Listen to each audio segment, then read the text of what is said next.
All right, what's up, co-counsels? I had to push this live stream out a little bit because what did I have to do that? Oh, I had to cook. I had to make some dinner for my girl. No, the main reason is because I had to edit a YouTube video and that just took me way too long and that pushed everything back. In any event, we're about to get into KSOO. I think that's how you say his name. I've never heard anybody say this man's name.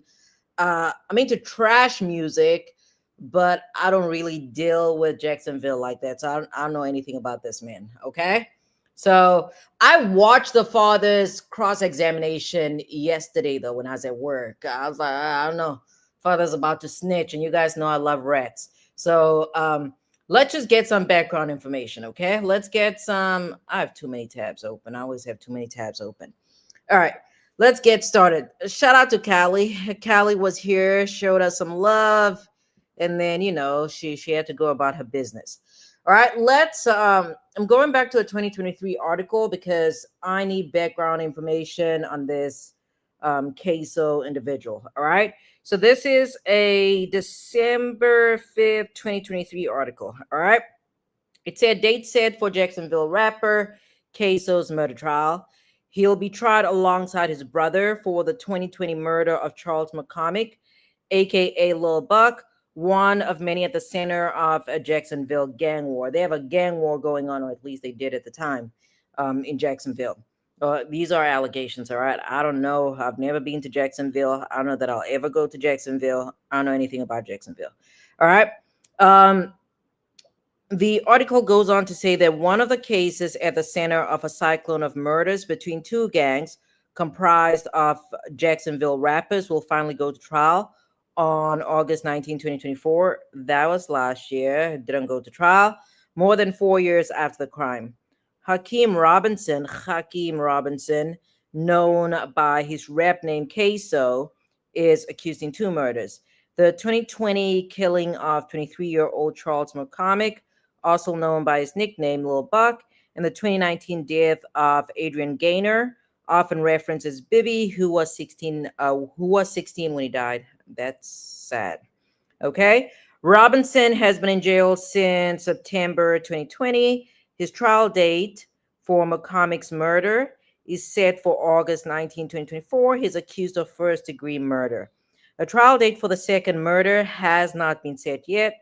Robinson is part of a group of rappers called ATK, helmed by Jacksonville's Phenom, I'm sorry, Phenom Young Gene Ace, real name Keontae Bullard. The group is interlocked in a web of so-called rap beef that is not only playing out in song lyrics, but in real life. The group on the other side is known as KTA. Oh, so that's just the opposite. There's an ATK and then a KTA, and is believed to be made up of associations of Charles Jones, whose real name is Fulio. I know who that is.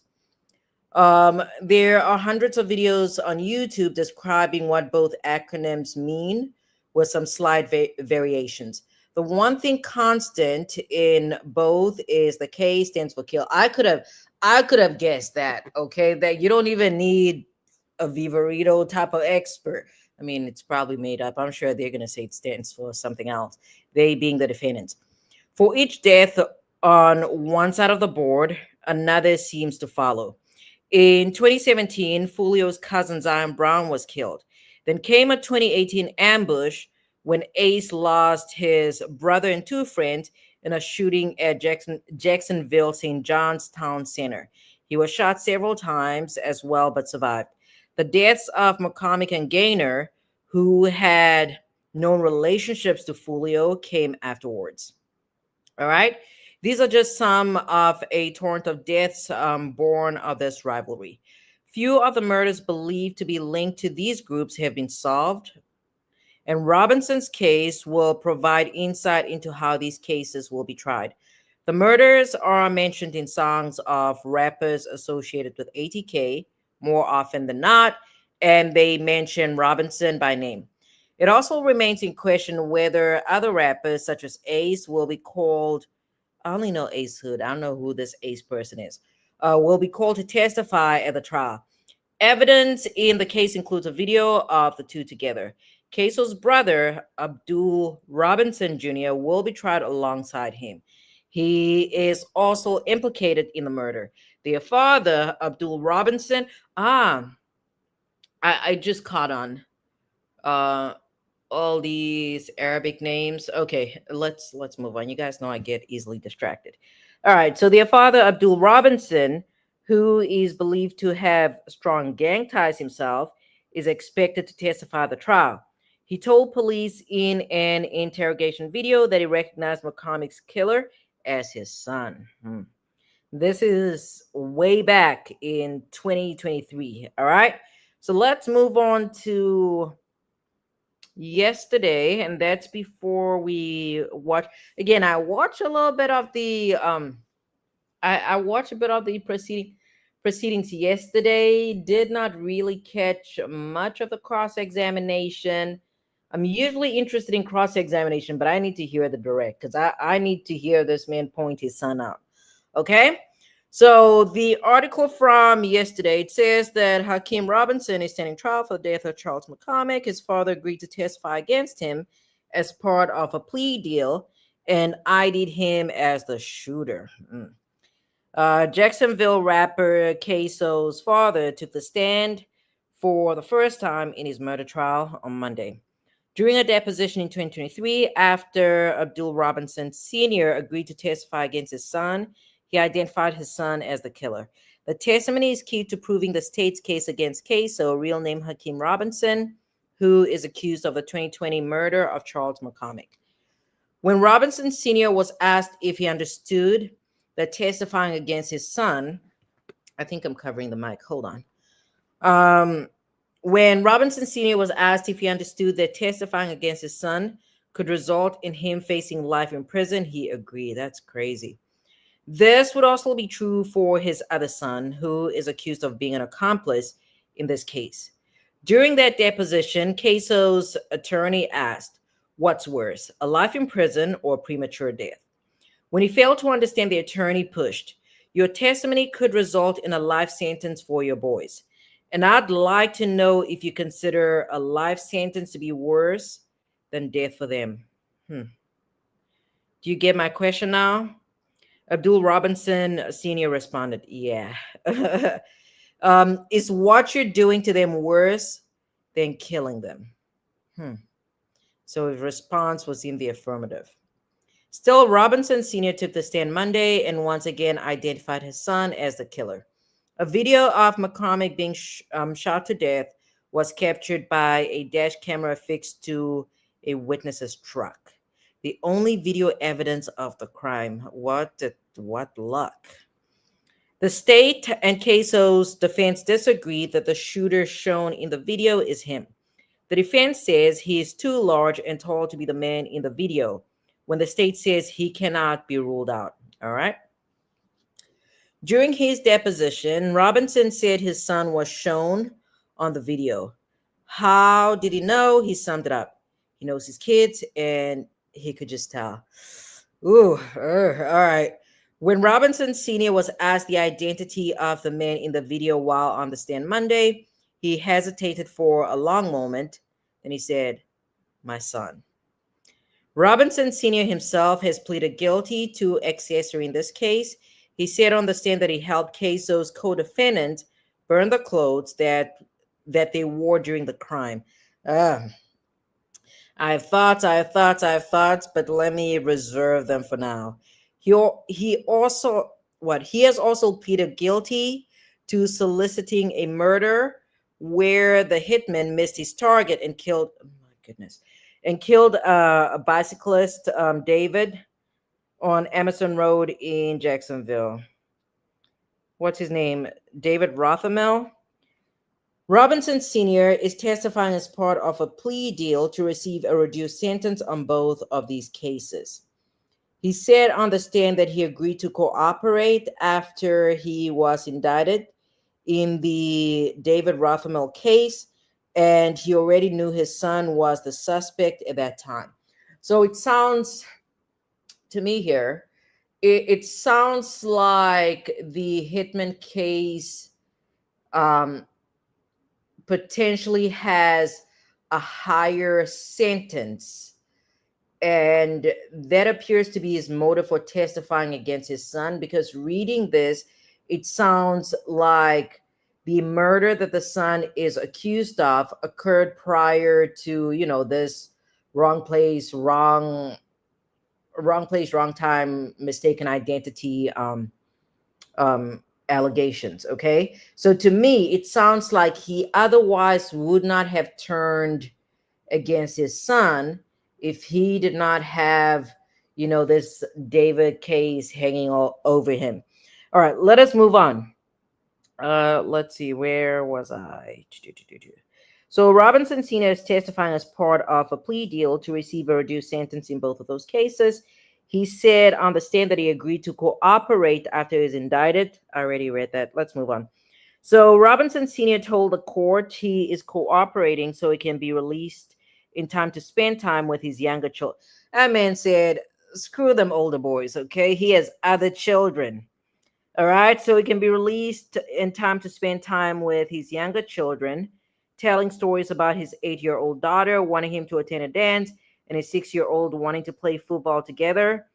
He also talked about health concerns that he feels may shorten his life, such as diabetes, failing kidneys, and congestive heart failure. During his deposition, he talked about having 10 children, though Monday he said he had 11. Maybe he forgot one of the kids. I hope he didn't forget.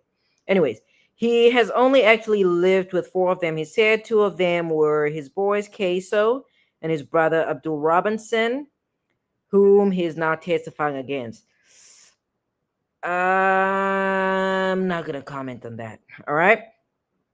Robinson Sr. has agreed to a sentence of 76 months, of which he has already served the majority. He could be released within 1 year. Listen, I've said this before. Oftentimes, you need to think about yourself, all right? You need to. Alexa, what is 76 divided by 12? 76 divided by 12 is approximately 6.33. Alexa, stop. All right. So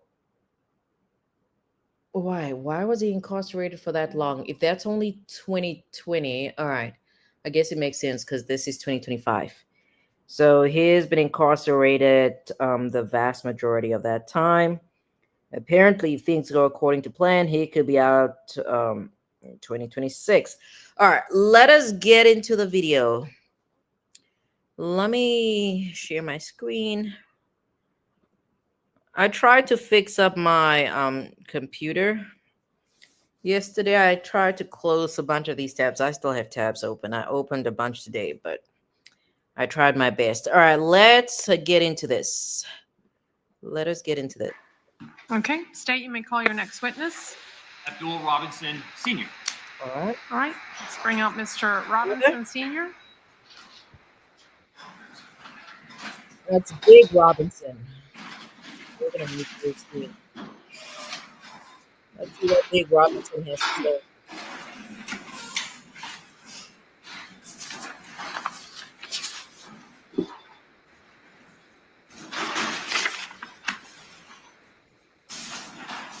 All right, Mr. Robinson, if you'll come forward and be sworn. I did not see much of this case on Reddit, but I also did not listen to it. That would explain why. Do you want to know? All right, sir, if you'll have a seat in that chair and speak clearly, verbally, and closely to that microphone. If you'll sit up a little closer. All right, State, you may proceed. Thank you. May I please court? Yes. Could you please state your name for the record, sir? Abdul Robinson Sr. Please stay close to the microphone and your voice up. Do you have any nicknames? Yes, Blue. And how old are you today? Blue? 54. Do you have any children? Yes, How many? I have 11 children. What's the age of your oldest child 34, and your youngest? 6. Prior to getting arrested, Hold on. did you have a good That's relationship with 2000 the what? age of your oldest child? The oldest, 34, 34. And your youngest? 6, Okay. Prior to getting arrested, did you have a good relationship with all of your children? yes, And are you currently incarcerated? So it sounds like the father is not on good terms with the son right now. Okay, so that's how you say his name. And to me, it's again, I am of the opinion that the falling out has little to do with the McCormick murder, and it's more so the father trying to save, is trying to save himself, um, as it relates to this, again, mistaken identity, um, killing or alleged killing. That's what it sounds like to me. So he's throwing his son. I don't even want to say that he's throwing the son under the bus, okay? The man, it's his son. He says that's the son, and he pled guilty to accessory charges because apparently, or allegedly, um, he was an accessory after the fact. He helped his son allegedly, dispose of the clothing they wore at the time of the alleged crime. So I don't know. It's a difficult position to be in as a defendant. Okay, um, it's a difficult position for Big Abdul to be in, considering that potential 20-year sentence sitting over his head, him wanting to move on with his life and care for his other children. So it's a difficult position for you. On a number of felony charges. yes, On two. So the prosecution came all the way out, got it out of the clear. They don't want the defense to be the ones to elicit that this man, has convictions, or at least he has charges hanging over his head. Separate cases. yes. When were you arrested and taken into custody? September the 10th, 2020. And have you remained incarcerated since your arrest? Yes, Have you been charged by the state with accessory after the fact to first-degree murder and solicitation to commit first-degree murder related to the murder of Damon Rothermel? yes. And when did that murder take place? I think on January 31st, 2019. And there was the potential for you to be charged as a Okay, so that's my timeline is off. So to me, then it sounds like, again, I only watched this for the first. It just so happened that when I tuned on to, I don't know if it was Core TV or whatever it was, when I tuned in, this man was taking the stand.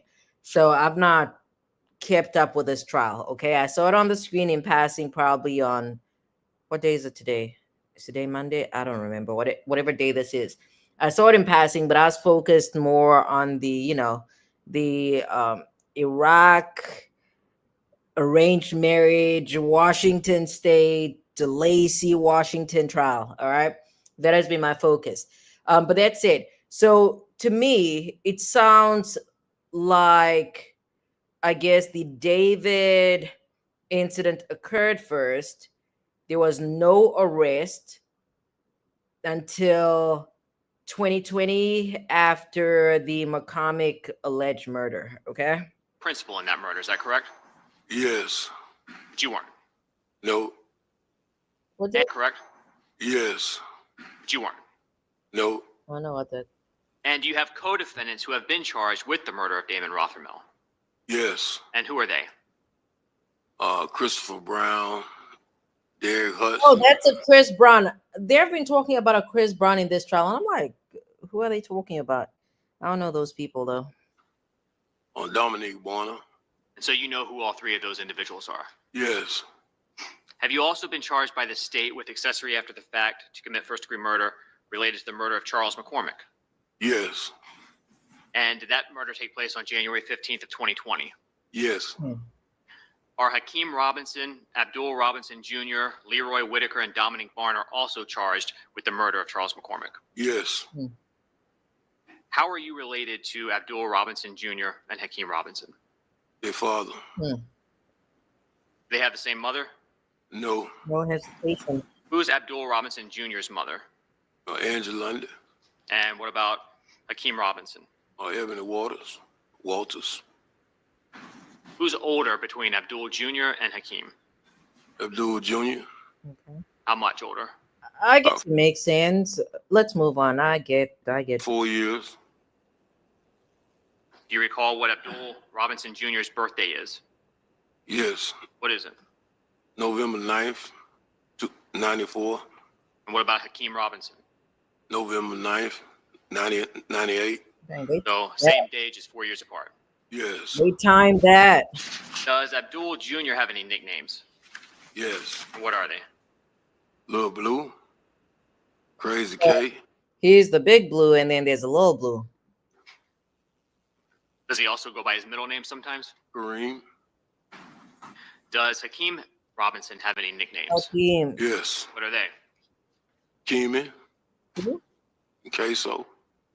What's the KSOO nickname for? It's an entertainment name. The rap name? Yes, rap name. Now, prior to getting arrested, who was Abdul Robinson Jr. living with? With me? And for about how long had he been living with you? I have real questions. About 10 years. And what about Hakeem Robinson? Where was he living? He was living with me. In January of 2020, were you, Abdul Robinson Jr., and Hakeem Robinson all living on Brown Jersey Court? Yes. I'm gonna look that up. Is that in the Ocean Way area? Yes. Brown jersey. Prior to living in that home, what area of town were y'all living in? West Side, Norman area. Normandy? Do you know a person named Leroy Whitaker? Yes. Are Hakeem Robinson and Leroy Whitaker related to one another? Yes. How so? Cousins. Okay. And what's the family connection? Mother and Hold on. So they're related to another co-defendant? Are Hakeem Robinson and Leroy Whitaker Okay, so Hakeem, that's KSOO. related to one another? yes, How so? cousins. Okay. And what's the family connection? Mother and father and mother, brother and sister. Who's the father? I guess he must be talking about his son's mother, right? So is that Leroy Whitaker's father and Hakeem Robinson's mother? Yes. Now, over the years, kind of leading up to 2020, did Hakeem Robinson and Leroy Whitaker have a close relationship? Yes. Does Leroy Whitaker have a nickname? Yes. And what is it? Scotty. Who? Mr. Robinson, do you see your son Hakeem Robinson in the courtroom here today? Yes. That's Can you crazy. tell us where he's seated and what he is wearing? He's seated between his two. That is just I don't know. I understand it. I just have never seen it. I've not seen it. I've seen parents take up for their children. I've not seen parents throw their children under the bus like this. I mean, there are times where I've seen parents encourage their children to turn themselves in. But then again, I've not seen parents or a father and son as co-defendants. So I guess this is different. Lawyers right there with a beige suit on. He's Not the record reflect the witnesses identified, Mr. Hakeem Robinson. Okay, the record shall so reflect. And do you also see Leroy Whitaker in the courtroom here today? Yeah. Yes. Can you tell us where he's seated and what he's wearing? He's wearing a gray suit. Sitting right next to his lawyer. Is that Yeah. which table? Front table. You're on the record reflect. All right, the record shall so reflect. You also know someone by the name of Dominique Barner. Who's here? Yes. Is Dominique Barner related to your family? Nope. Were you friends with Dominique Barner's father? Yes. Okay. So how long would you say you've known Dominique Barner? Most all his life. Does Dominique Barner have a nickname? Yes. What is it? Butter? Butter. And do you know why he has that nickname? He's smooth. No, I don't know why I haven't. Now, prior to getting arrested, was Dominique Barner friends with Abdul Robinson Jr.? Yes. Okay. Did he also spend time with Hakeem Robinson? Yes.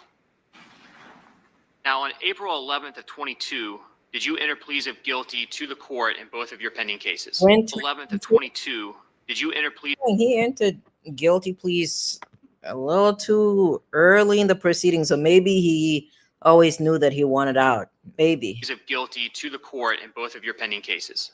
Yes, I did. And was that plea partially negotiated with the state? Yes. Now, as part of your plea, you agreed to cooperate against the co-defendants in both cases? Yes. Have you been sentenced yet on either I of your suppose he's just been waiting for this case to go to trial. charges? No, I haven't. Who ultimately will decide what sentence you get? From my understanding, the judge. And what judge did you enter a plea of guilty to? Miss Salvador. Now, in the Damon Rothermel murder case, where you pled to accessory after the fact, is that right? Yes. And based on Wait, that okay. Got it. They reduced the charges. plea, when you were sentenced by the judge, did the state agree that we will drop the solicitation to commit murder charge? Yes. Is both the accessory after the fact and the solicitation a first-degree felony? Yes. So they're both punishable by 30 years. Yes. Sheesh. And in the Charles McCormick murder case, you also pled to accessory after the fact, a first-degree felony. Yes. That's crazy. Unless they reduced what is this, the degree? Because I don't know. I'm not licensed in Florida. I don't know. Let's leave it there. Here's my point. Okay, so in the McCormick case, he was initially charged with accessory after the fact. Okay, he pled guilty. To me, it sounds like he pled guilty to the charge, unless there are varying degrees of accessory after the fact, and they gave him an offer to a lower degree. But then again, maybe the benefit is really the solicitation charge goes away. You guys know I don't like. I'm not a huge fan of what is this, plea bargaining, because oftentimes the defendant is really on the losing end. But Mr. Big Abdul here, it sounds like he got a bargain. All right. All right, and typically first-degree felony punishable by up to 30 years. Is that correct? Yes. Now, as part of your pleas, did the state agree to cap the maximum sentence you could receive to be 20 years? Yes. Okay, so from 30 to 10, that's still a lot. That is still a lot for somebody that's in their 50s. I don't know. That's still a lot of time from my perspective. But obviously, Big Abdul did not think so, and that's why he took the stand. That's why he accepted the plea. Now, if you are to receive a 20-year sentence from the court, how old would you be approximately at the end of that sentence? Say that again. If you were to be sentenced to 20 years by the court, at the end of that sentence, approximately how old would you be? I'll be close to 70. Sheesh. And as part of your plea, did you have sentencing guidelines in your case Yes. that represent the lowest sentence the court should sentence you to, absent a legal reason to go below? What time is it? Yes. And what were your guidelines in your case? Do you recall? 76 months to 20 years. Now, even though cooperation provides a legal basis that allows the court to go below, does the court have to? No. Does the court have to follow any recommendation the state makes? No. Alexa, stop. And sitting here, do you have any idea what sentence you're going to get? No. Are you hoping for the best sentence you can get? Yes. Did the state of Florida at any time promise you that we would recommend any specific sentence? No.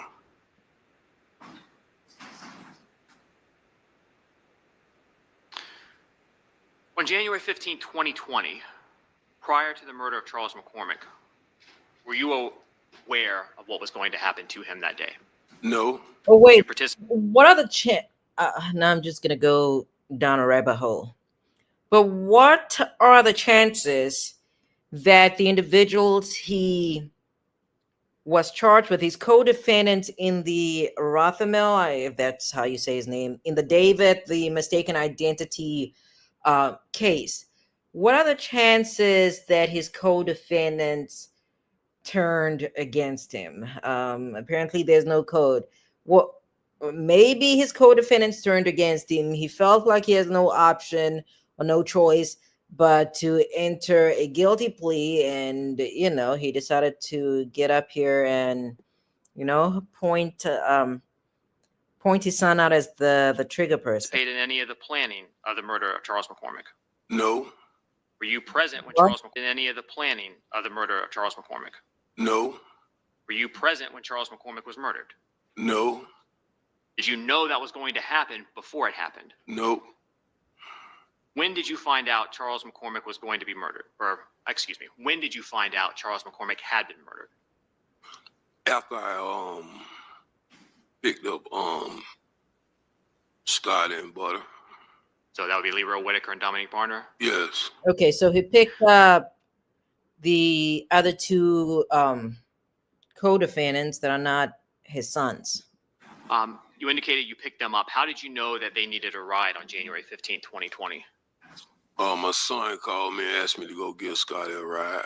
Which son? Kareem. Abdul Jr.? Yes. Do you recall what Abdul Jr.'s phone number was that he communicated with you on that day? I think it's 904 624 36 94 84. 3684? Yeah. Do you recall what your phone number was back on January 15, 2020? 904 866 2370. Now, sitting here today, you realize that you are testifying against not only co-defendants, but family members. Yes. Why are you doing that? I have a number of reasons. Okay. And what are they? I got some health issues. I got 2 6-year-olds and an 8-year-old daughter. And His other kids. when my 8-year-old daughter asked me when I'm gonna come take her to the daddy-daughter dance. Objection, hearsay relevance. Overruled. You can answer. When she asked me over each year when I'm gonna come take her there, and I keep letting her down. Then my 6-year-old son, when he asked me if I'm gonna come to his football games. The prosecution had to object because the reasons that Big Abdul is advancing here, pretty valid reasons that the jurors could sympathize with. Come take him fishing. My other 6-year-old, he asked me, Are they twins? when I'm gonna come see him, when he begging me, please come see me, daddy. He want to teach me how to play the game, but he don't know where I'm at. Things like that. My health issues. What health issues do you have? I have diabetic. I'm diabetic. I'm on high blood pressure. I suffer from congestive heart failure. I just found out June 25th that my kidneys is failing rapidly. Dang. Has becoming a witness in this case negatively impacted your relationship with your entire family? Right. Well, I really don't have no more relationship with my family besides one person. Who's that? Your Well, mom? part of your family completely cut you out. Yeah. I mean, even strangers. Listen, When Even YouTube strangers have cut this man off, okay, and they're not even related to him. From a defense perspective, though, I completely understand him. people know that you're cooperating, does that make it easier or harder for you when you're incarcerated? Well, it make it harder for me. What about when you get out? Richie. Extremely harder. Is cooperating in this case something that is easy for you to do? Mm. No, this is the most hardest decision I've had to make in my life. The day that Charles McCormick was murdered on January 15, 2020, does that specific day hold any significance for you and your family? But they, Yes. oh, Specific day hold any? Charles McCormick was murdered on January 15, 2020. Does that specific day hold any significance for you and your family? Yes. And why is that date significant in your mind? It's the date that my son got killed. Who was your son that got killed? Willie Addison. Is he your biological child? No. Do you still consider him to be your son? Yes, I consider him to be my son. Did Willie Addison have a nickname? Yes. What was that? Lil Willie, Boss Goon, who? Who was Willie Addison's mother? Angie Lundy. Same as Abdul Jr.? Yeah. Okay. What was the age difference between Willie and Abdul Jr.? I think about 2 years. Before Willie Addison was killed on January 15, 2019, where was he living? He was living with me. Hey, In everybody. what area of town was that? Normandy, off Normandy. Who else was living there at the time?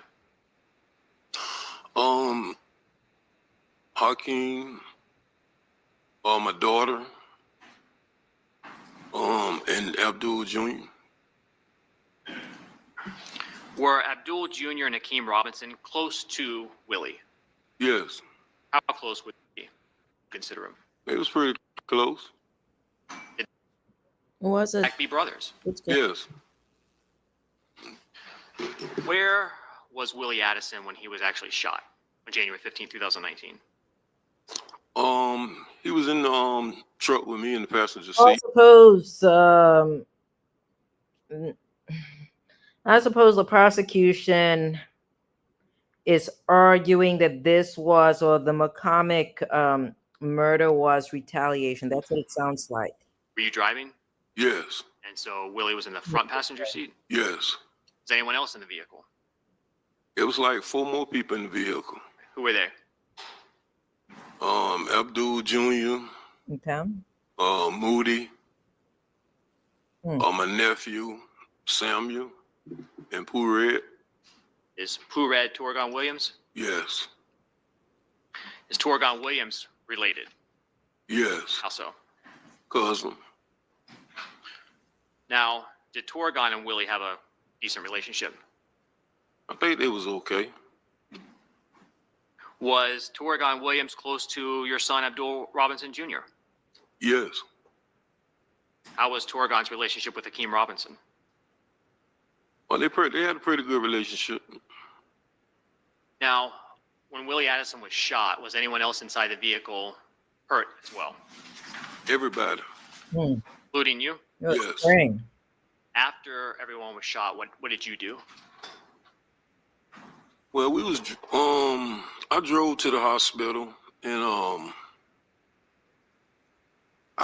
as I was driving, I could,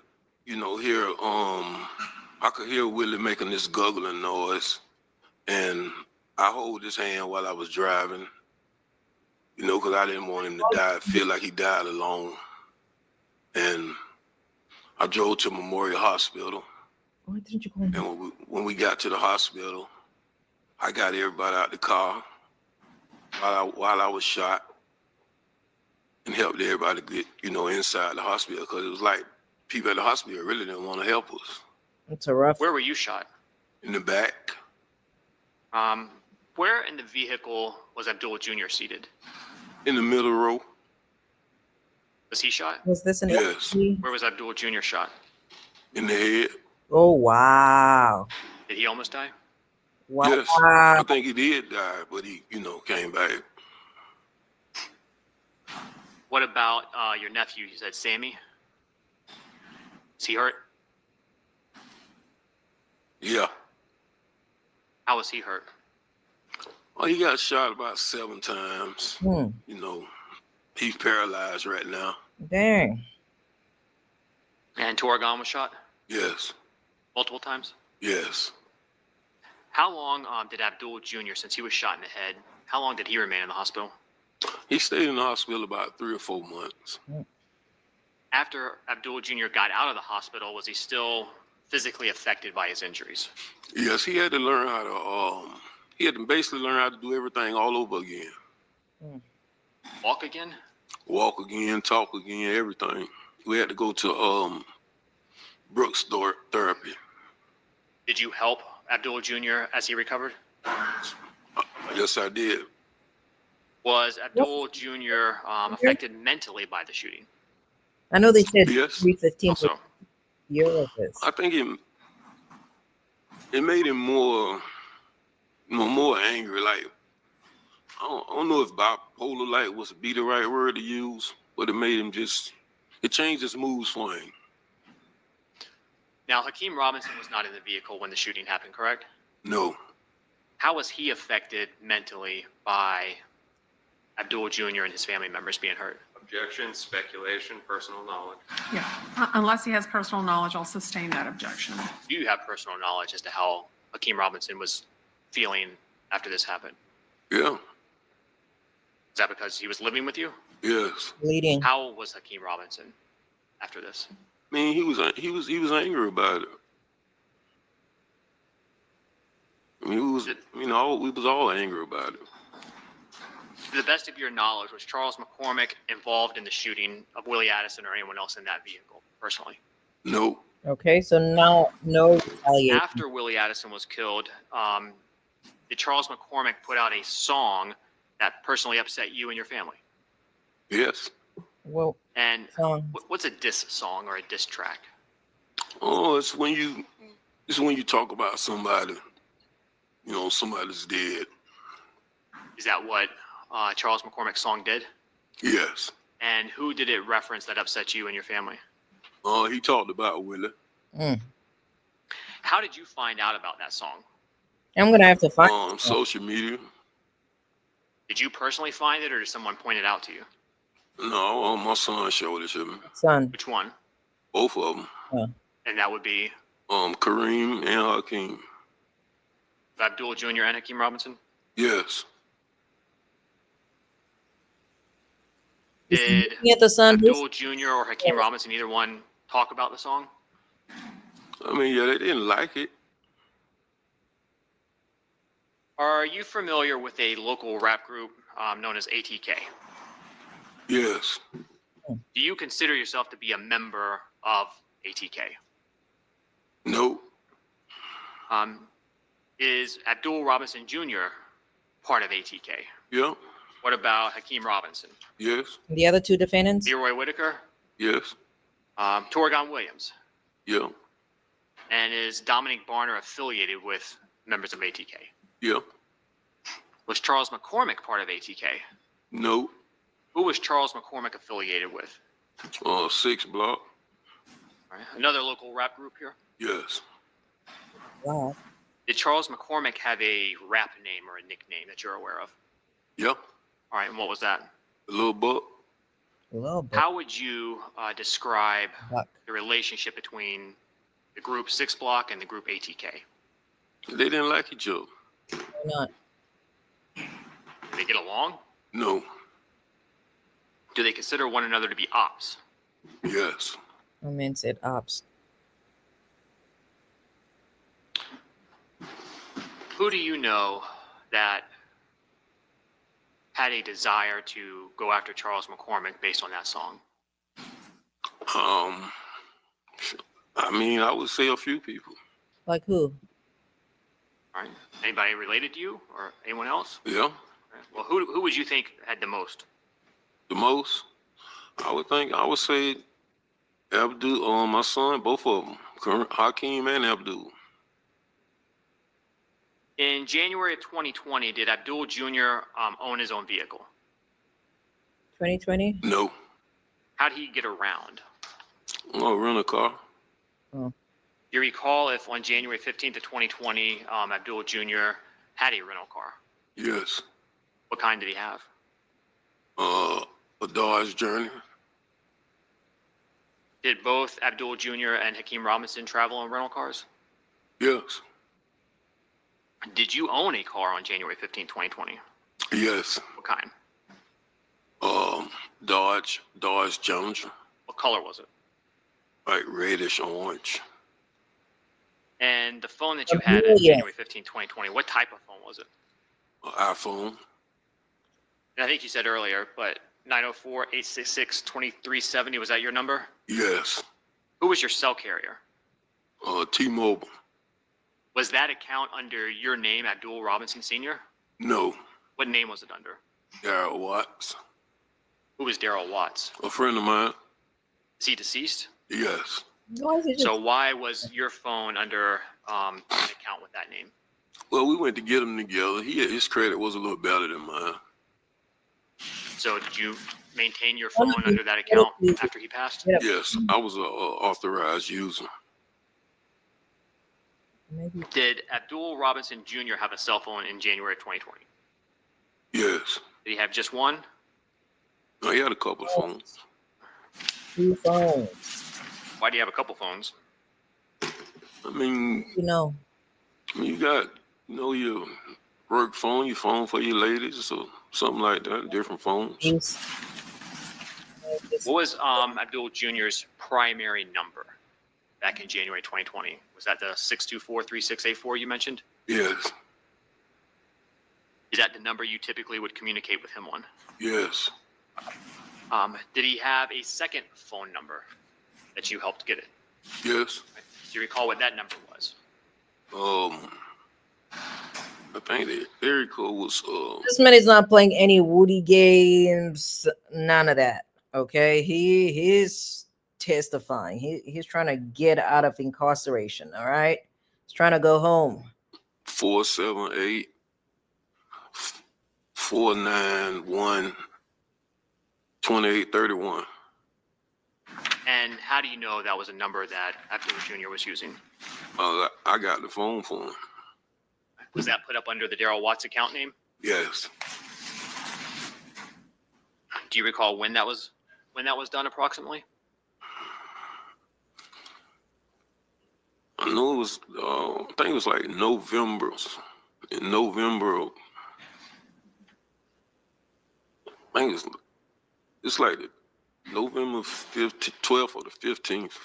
So sometime in November? Yes. Would that be 2019? Yes.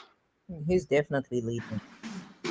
Did Hakeem Robinson own a cell phone in January 2020? Yes. Did he have just one phone? He had a couple phones. What type of phones did he have? iPhone. And what was Hakeem Robinson's primary number back in January 2020 that you would communicate with him on? The phone number? Yes, sir. 904 704. I think 1595. And was that phone number under the Daryl Watts account? No. What account was that phone number under? I don't know. I think his mother got that phone for him.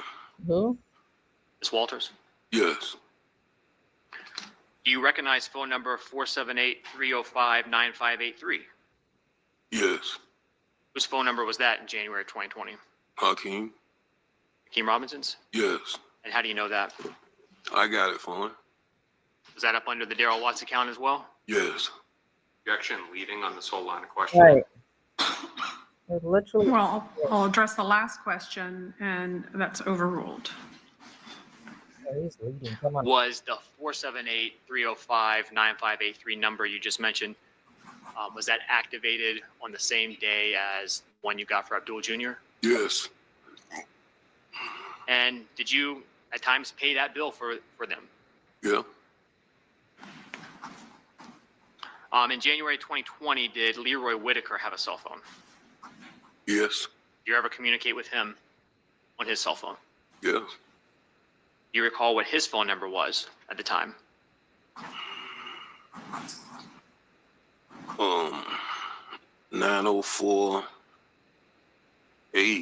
904-803. I think 3671. Now, turning your attention back specifically to January 15, 2020, did you get asked for help that day? Yes. Trying to help. And how did you get asked for help? Well, I was asked to give somebody a ride, give Scotty a ride. And who asked you specifically? The right Um, where? Abdul Jr. And how did he get in touch with you to ask you that? He called me. Did he call you one time or more than once? Do you recall? I think he called me more than once. When you spoke to Abdul Jr., did he tell you why Right. I was Leroy Whitaker ask that. needed a ride? No. That's that. Do you know what area of town or Leroy Whitaker was in that you needed to go pick him up? Say that again. How did you know where to go pick Leroy Whitaker up? Told him. Abdul Jr. He sent me a pin drop, a location, What area of town did that take you to? Arlington. Was it a business area, a residential neighborhood? Residential area.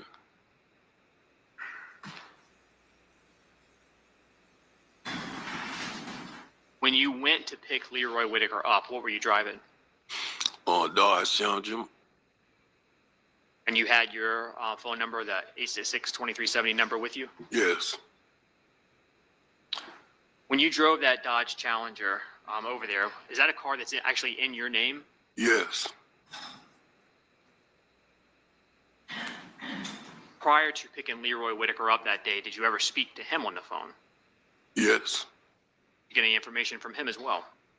Yes. I called him, and I think the location thing took me past the location, and I called him, asked him where he was at, and he told me what house he was in. What it was, a car in the yard, a certain car. I can't remember what the car was though.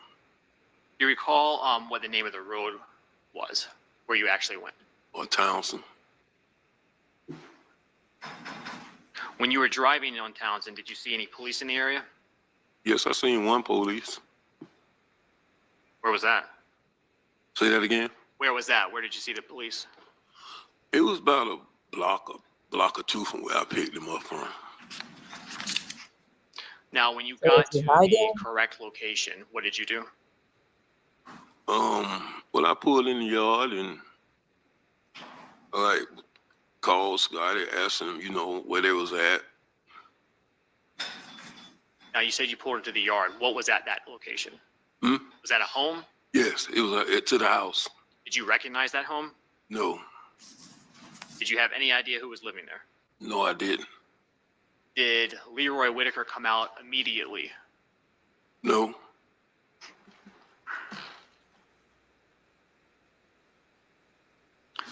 As you waited, did you reach out to anyone?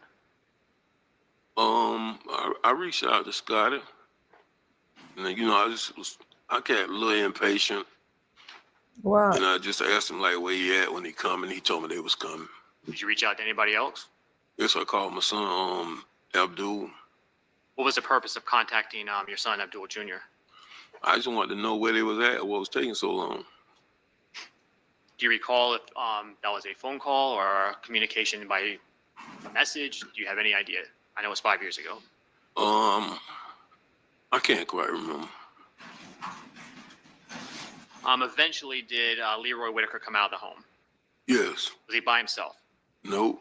Who was with him? Butter. And when Leroy Whitaker and Butter, Dominique Barner, Yes. when they both came out, how were they acting? How were they walking?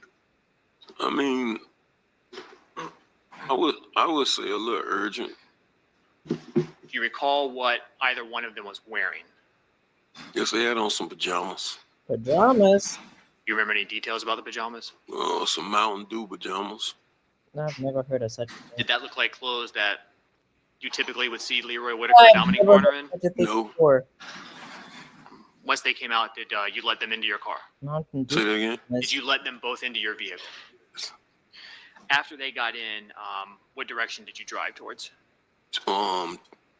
Towards Arlington Expressway. And were there still police in the area? Well, I only seen that one.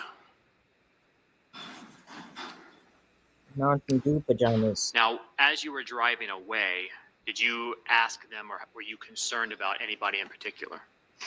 Yes. Who? Hakeem. Why? And why were you concerned for Hakeem? I know that's his circle of friends. That's not an answer. Was it unusual in your mind for him not to be with them? Leading. Yeah. Objection. Now, as you were driving Leroy Whitaker and Dominic Barner away, did you find out what had happened to Charles McCormick? Yes. And you found out the details about who was involved? Yes. And did you continue to drive both Leroy Whitaker and Dominic Barner away? Yes. And after getting away from that neighborhood, did you make a stop? Yes. And where did you stop? We stopped in Grand Park. And what was the reason of stopping in that area? Switch cars. And were you able to do that? Yes. What car did you switch out of? Yes, We got in a white Impala. Who did the white Impala belong to? It was my daughter's car, but it was in my name. Dang. Why did you want to switch out of your Dodge Challenger? After I found out what happened, we in an orange car, very noticeable. What do you mean what happened? Did you eventually make it back to your home? Yes. And again, that's on Brown Jersey Court. Yes. So what if your daughter's driving around in the car? Do you recall around what time of day it was that you made it back to that location, approximately?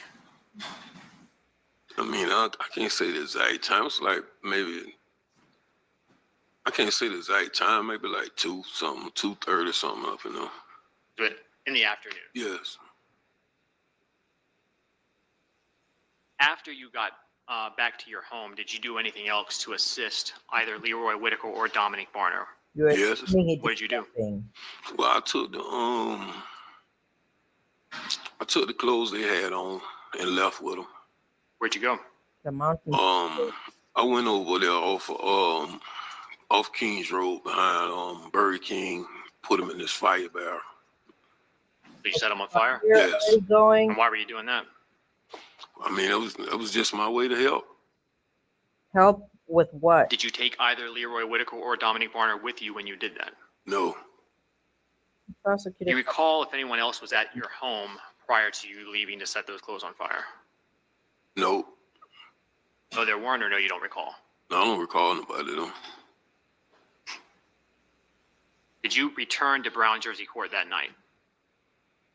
I can't remember. Are you familiar with an address 2203 West 12th Street? Yes. And why are you familiar with that specific address? That's been my address. That's my grandma's address. I'll look it up, but I'll leave it alone. Has that house been or stayed in the Robinson family? Yes. Are you also familiar with the name House of Pain? Yes. Who came up with that name? I did. When was that? It's back in the 90s. What did you want to use the House of Pain name for? Entertainment. Is that a name that is still kind of used by the Robinsons? Yeah. Your family? Was Hakeem Robinson aware of that name, House of Pain? Yeah. Did Hakeem Robinson have an Instagram account that he was using back in January of 2020? Yes. Do you recall what his Instagram account name was? It was KSOO 23 times. What about Abdul Jr.? Did he have an Instagram account? Telling Yes. everything. What was that? Trying K to go Crazy. home. Do you know someone by the name of Shifan Hogan? Yes. Who's that? Who is he? That's my baby mother's brother. Oosh. Are you also aware of a music video called Bang It Out? Yes. And whose music video is that? Hakeem? Do you know where that was filmed? Yes. Where? Downtown by the Chop House. Were you there when it was filmed? Yes. Was it filmed prior to Charles McCormick's murder? Yes. Your Honor, may I publish some items that are already in evidence? Okay. I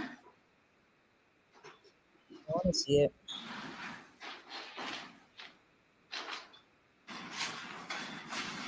Showing you what's in evidence is State's Exhibit 191 on the monitor in front of you. Do you see that? Should be on the monitor right here. Oh, yeah. Did you see that vehicle? Yes. That your red Dodge Challenger that you were driving on January 15, 2020? Yes. I want to see. This is State's 193.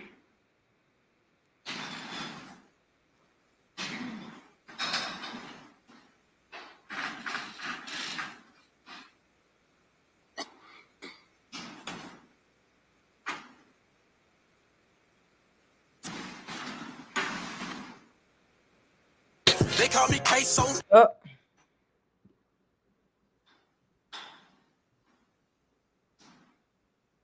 I don't want problems.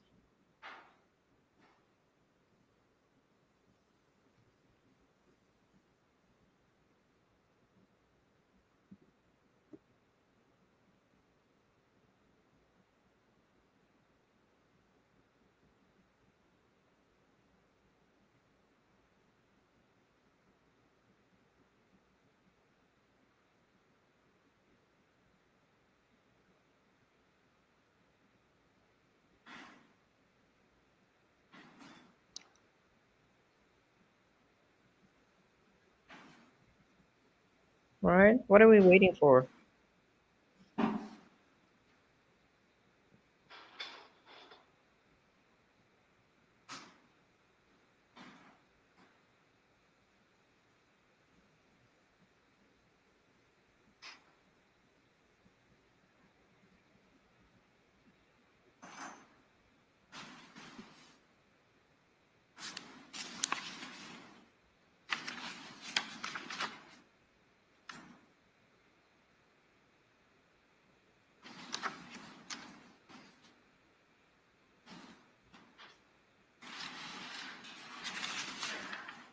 Sir, in that video, the two firearms that Akeem Robinson was holding, do you recognize those? Yes. Whose firearms who do they belong to? KSOO. Are they real firearms? Yes. Did he typically use fake guns in his music video like that? No. After the murder of Charles McCormick on January 15, 2020, did you ever see Hakeem No starter with that pistol. black AR style No starter pistol. rifle pistol again? No. Defense here. Are you aware of a dash cam video that recorded the murder of Charles McCormick in this case? Yes. Have you seen that video? Yes. And the person captured. Objection, sidebar.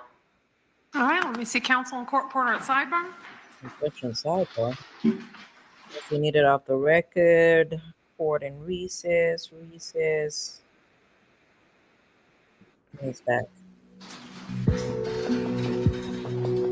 Continue. Mr. Robin, just a couple of background questions first. Leading up to January 15, 2020, Akeem Robinson was living with you. Yes.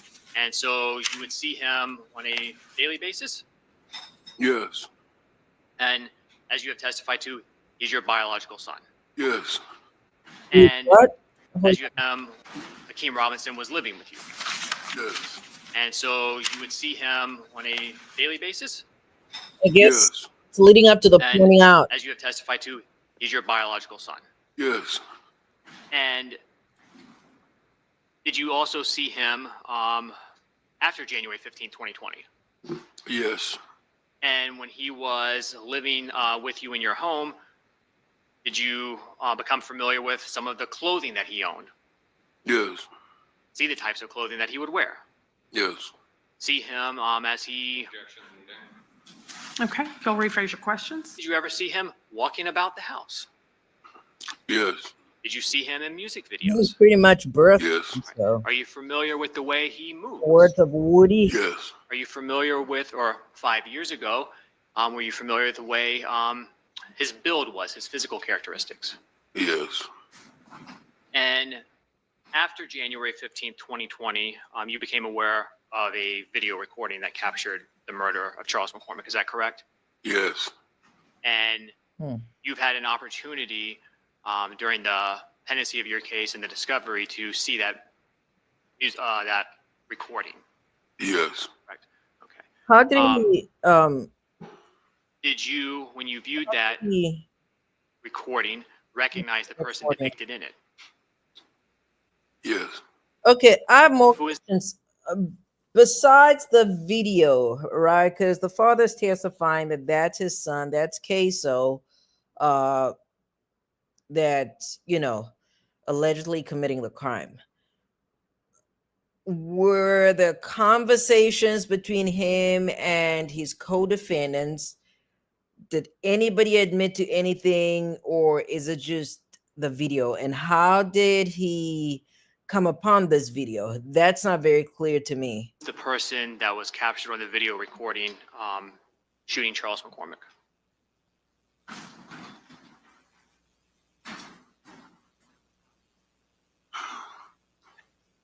My son. Oh, What's your son? Yes. demeanor changed a little bit. During the pendency I of just a go video back. recording that captured the murder of Charles McCormick. Is that correct? Yes.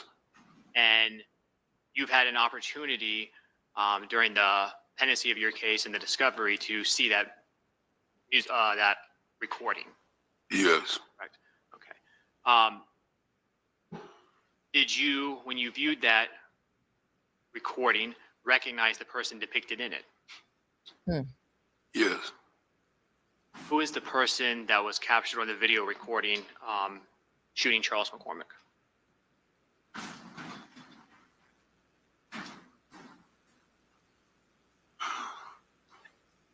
My son. All right. What's your son's name? Hakeem. It looks like he wants to die.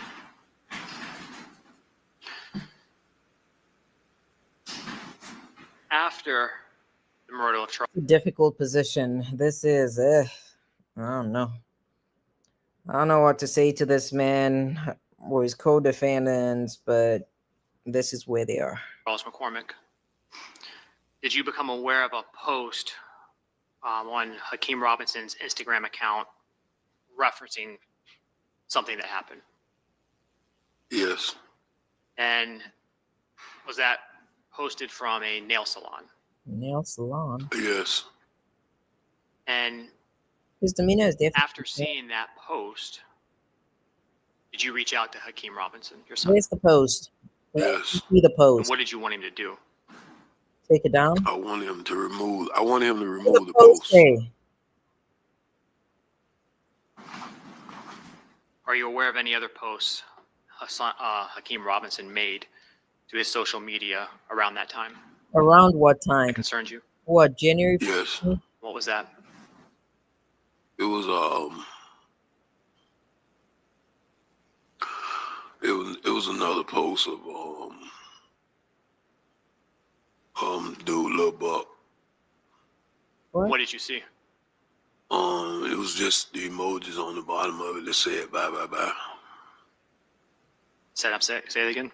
It was the emojis, the hand emojis saying bye bye. Sure, Meg Short and them are like, that means nothing, okay? In the context of social media, does not mean a damn thing.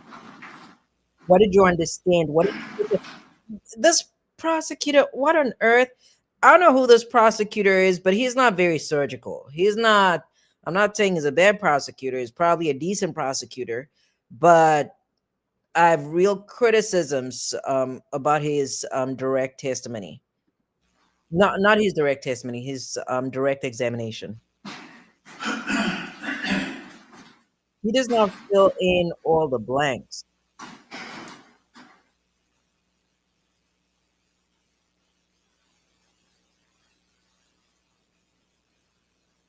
States 227. Is that the nail salon that you reached out to him about?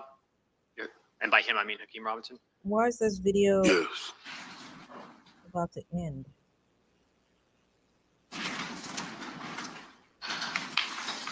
Showing what's in evidence as. One moment, I'm sorry, Judge. It's not working.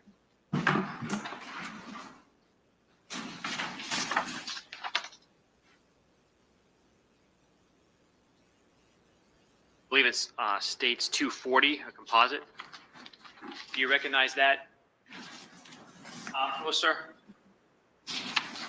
Yes. Who is that in the post? Willie. Billy Addison? Yes. And whose Instagram account is that? Hakeem.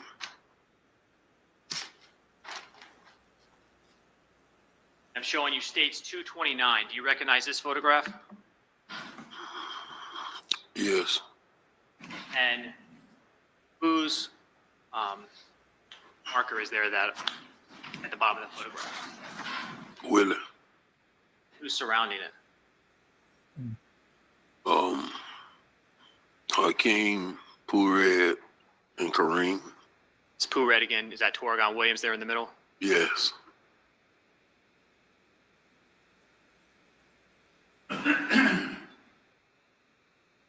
Stage 241. Who is that? Hold on, go back. It's Pooh Red again. Is that Torgon Williams there in the middle? Yes. Is it who? Pooh Red again. Is that Torgon Williams there in the middle? Yes.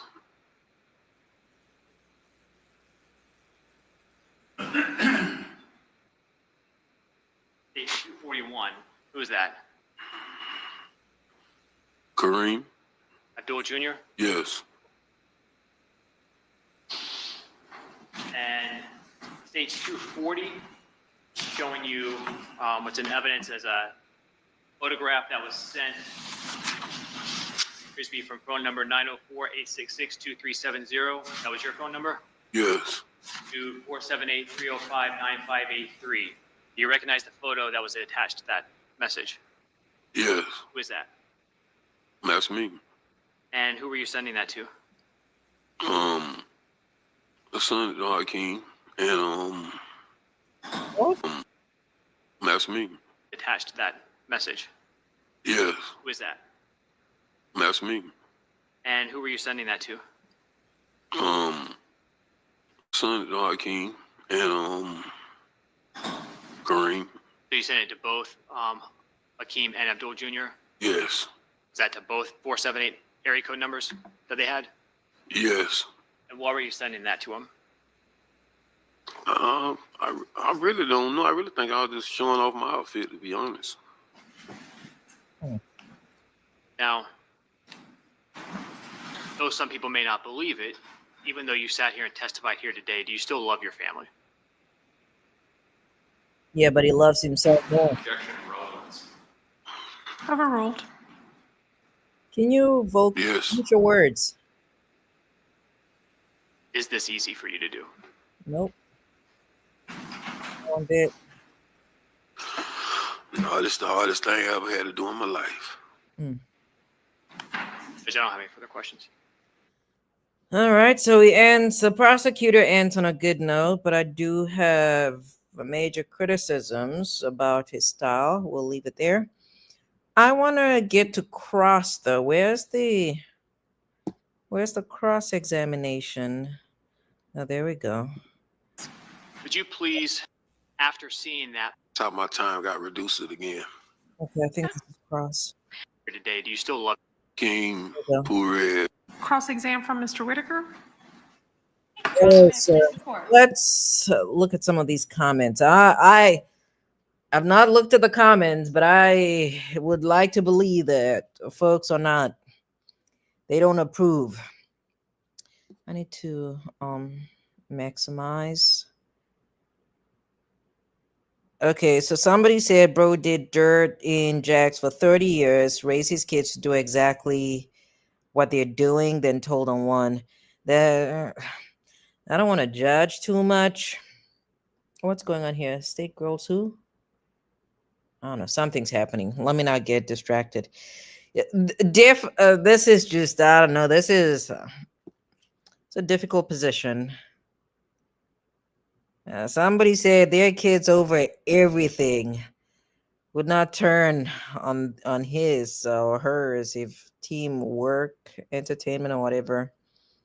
Somebody said, I'd rather be an absent father than see my father do this to me. His kids meant nothing to him. If this don't tell you youngins the streets don't love you, I don't know what else will. I feel like every father should sit and watch this with the 18 to 21-year-old. I don't know what that's going to do. So apparently KSOO probably thinking, I never seen this man with glasses on. I should not be laughing. I should not be laughing. Ooh, this guy telling you for 20 years and a cup of coffee.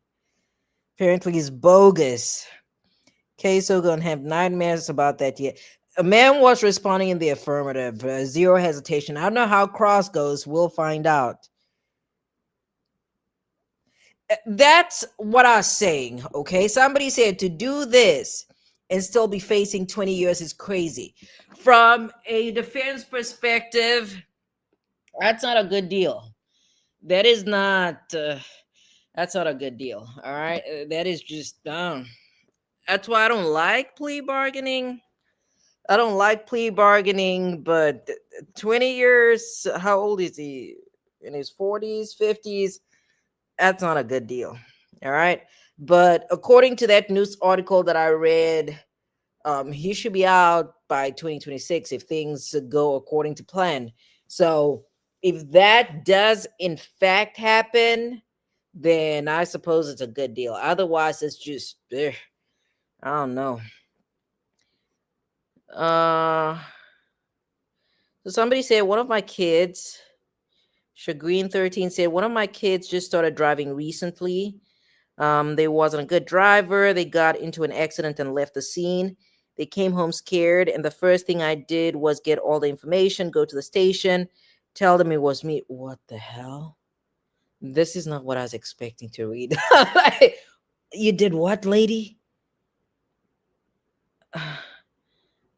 Okay, anyways, so we're not going to judge. We don't judge, we listen, or whatever the trend is. So she went to the station. I suppose it's a woman. She went to the station, told them that she is the one that was involved in the wreck. I know it's not 20 years, but even if it were, I would do the same thing. I cried watching this because I would sit in a cell rotting for my children with a smile. Can't relate, lady. I'm sorry. I cannot relate to that. Another part, they're attacking her. Apparently, you're promoting bad behavior. Who's to say your kid wouldn't do it again? And it ended up fatal for the other party. It hurt him to tell. You didn't see, but these kids are hard-headed, blah, blah, blah. Okay, so Shagreen, I thought Shagreen was going to say that she gathered the information. I need more information for Shagreen. Did Shagreen end up being incarcerated? How did the case resolve? Is the case still ongoing? What I thought Shagreen was going to say is that she gathered the information and took her kid to the police station. I think they're very basic. What is this? Let me phrase this properly. There are a lot of I don't really want to say common sense. It's not common sense. There are certain things, there are certain aspects of being a human being, being a driver, that a child would not ordinarily know. And I'm using that word liberally, the word child. But I'm getting somewhere. Hold on. It's because I'm thinking about something else. So at my job, right, the principal attorney of the law firm, her daughter was involved in a hit and run I believe it was sometime last year. Okay, it was sometime last year. So the girl was involved in a hit and run. She lived in Jacksonville. She lived in Jacksonville for college. So she was involved in a hit and run. She calls her mother. I don't know if she got to her apartment or whatever. She calls her mother, and it was this whole thing of, oh, well, my daughter did this because she didn't know. Well, you're responsible. You are the parent. You're responsible for teaching your child that. When you have a new driver, you pretty much have to tell them the basics. If you're involved in a wreck, you have to remain at the scene. You call 911 if you can, but you have to remain at the scene. Okay. It's usually, people oftentimes get in trouble when they take, this is not legal advice, but these have been my observations as it comes to criminal cases. Okay. People often get, and I mean, I could go through some newspapers and highlight cases. All right. I'm sure you can go through your local newspaper, but oftentimes people that are involved in car wrecks, if they remain at the scene, they don't get charges put on them. If you run, that's when you have problems. That's when you have problems.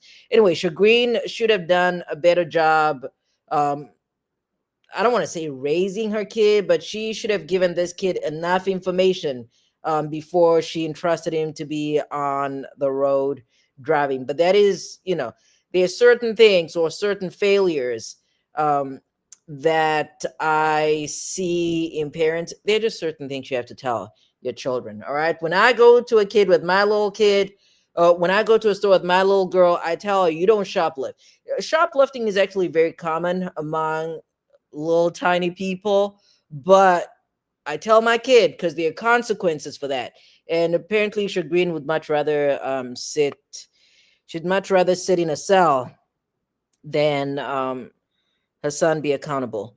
Anyways, let us move on. Somebody said this is cold-blooded. The system has played this against his son. I hope these youngins are watching this. The streets don't love you. I get even colder. Somebody said, Dad, like I brought you here and I'll take you out. That sounds about right. That's literally what he's doing. All right. Apparently, they're calling him a Judas, a traitor. They're calling him everything. Okay, so people are emotional. I think this is a sad position for not just for the father, but for everybody involved. And I don't want to be judgmental, but I do have questions about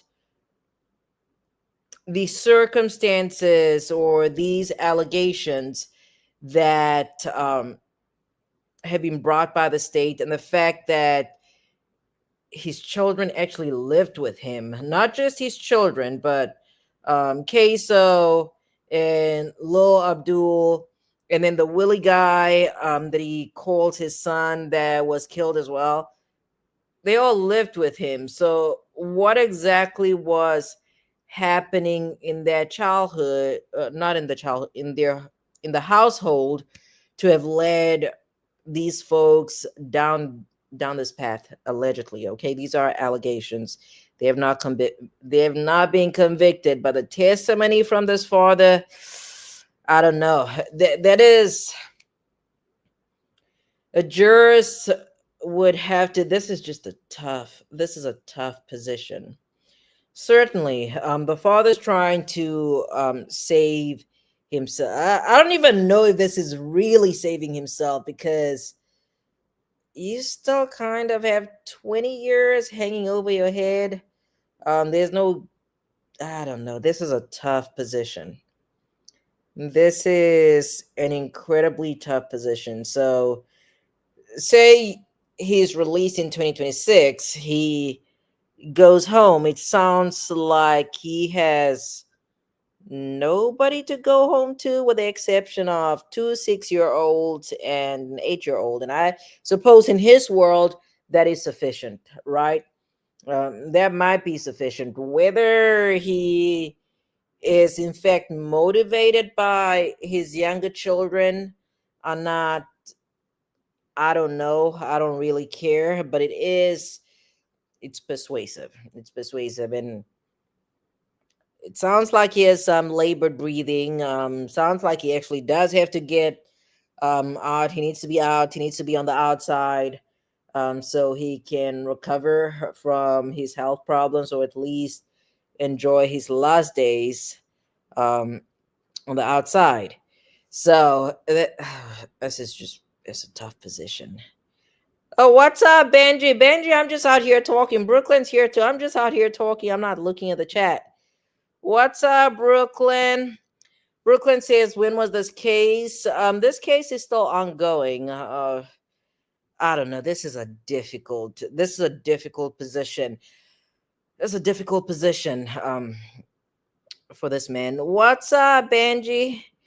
Brooklyn said he snitched on his son. Why? Because he's claiming that his son took somebody else's life. So, and he wants a lenient sentence. Okay, so Benji said, I thought this was a video upload. I didn't think it was a live stream. Yeah, it's probably the background. I'm messing around with some stuff, Benji. I'm trying to get my YouTube together. I think this channel, though, I know what happened. You know, I can talk. I know what happened, but I've been trying. I can no longer find my channel on YouTube. Once upon a time, if I search for I want a real lawyer, my channel would actually just pop up, and that's not the case anymore.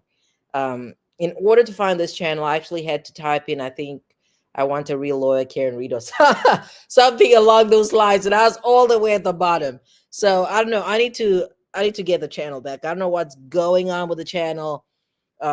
Something's going on, but maybe turn your notifications on, because I've seen that if I subscribe here, let me see.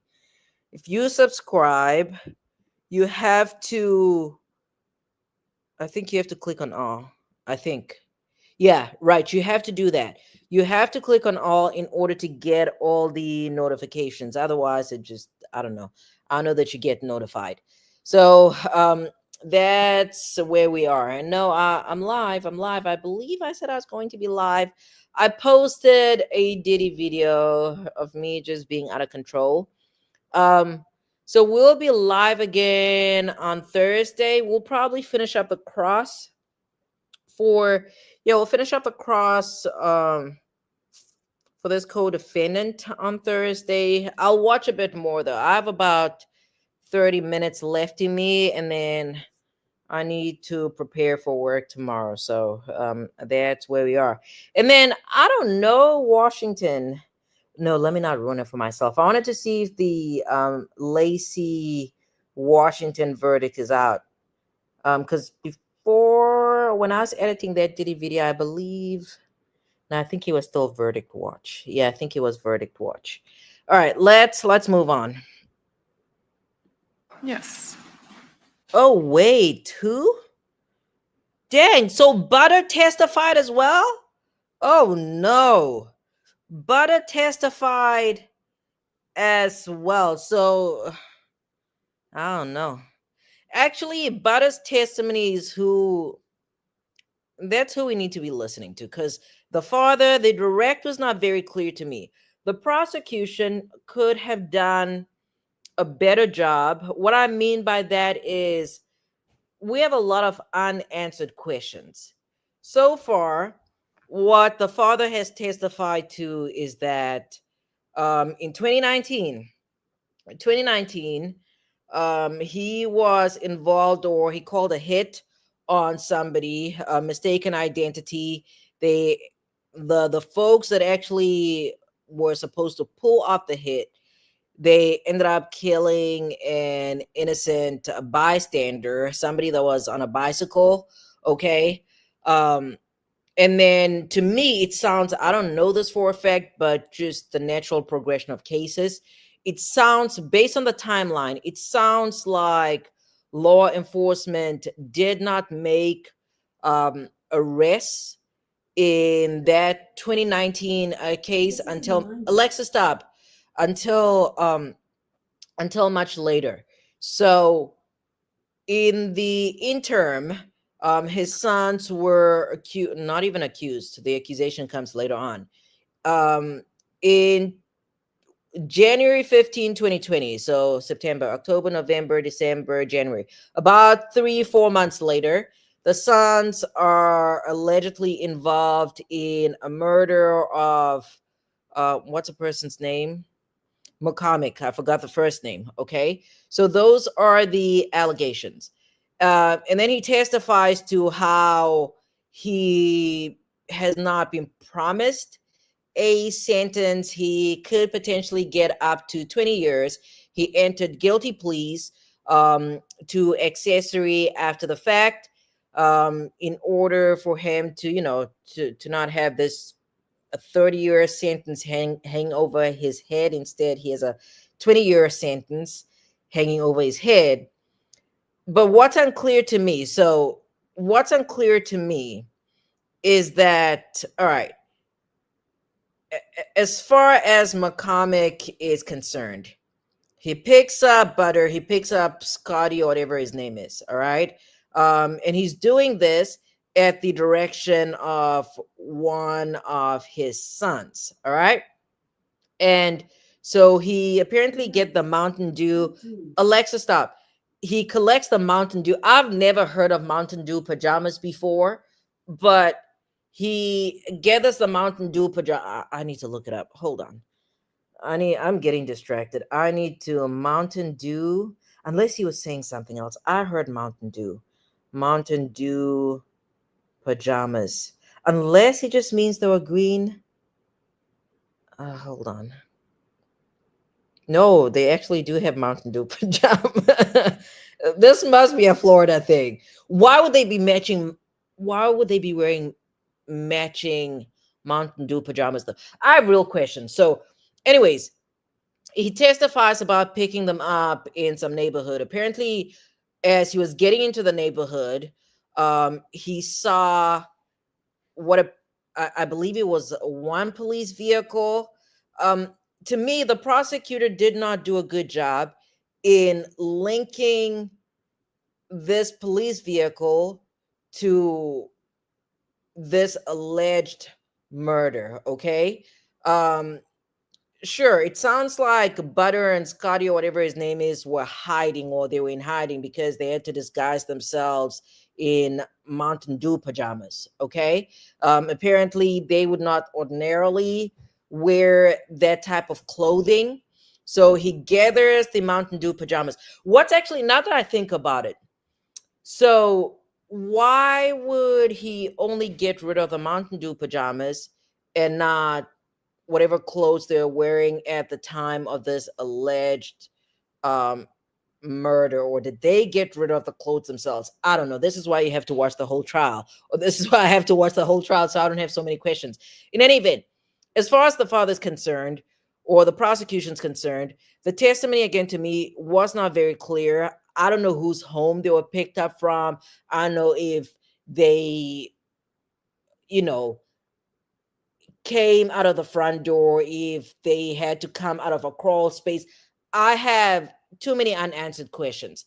And then the prosecutor did not do a good job. There's some speculation, according to this testimony, there's some speculation that a murder occurred and that Butter, Scott, Abdul, and Hakeem were involved in this murder. But that testimony is not very clear from Big Abdul. I do not know how he became aware of the murder, with the exception of the so-called video or the recording. From this testimony, it's not clear if any of these individuals admitted to participating in this alleged murder. He talks about posts that his son Hakeem posted, or Instagram posts, and the caption was "bye bye bye." come on now. I need something better than that. The prosecutor could have asked what he understood by the post, what he understood by the caption of bye, bye, bye. What did that mean to him? Because to me, it means absolutely nothing. But apart from that, it's still a little shaky. Apart from that, this witness was compelling in him pointing his son out as the shooter. And the reason why it's compelling is because, in the words of Woody, he birthed him. It's his son. The son has lived with him. How old is this person? KSOO, let's see. KSOO age 23. Ooh, so he was a teenager around the time of his arrest. In any event, except for the time when they were separated due to incarceration, which since 2020 or whatever, his son has lived. It makes sense why all these little kids were living out there, because they're minors for the most part. So that's why they lived with a father. Okay, so that makes sense now.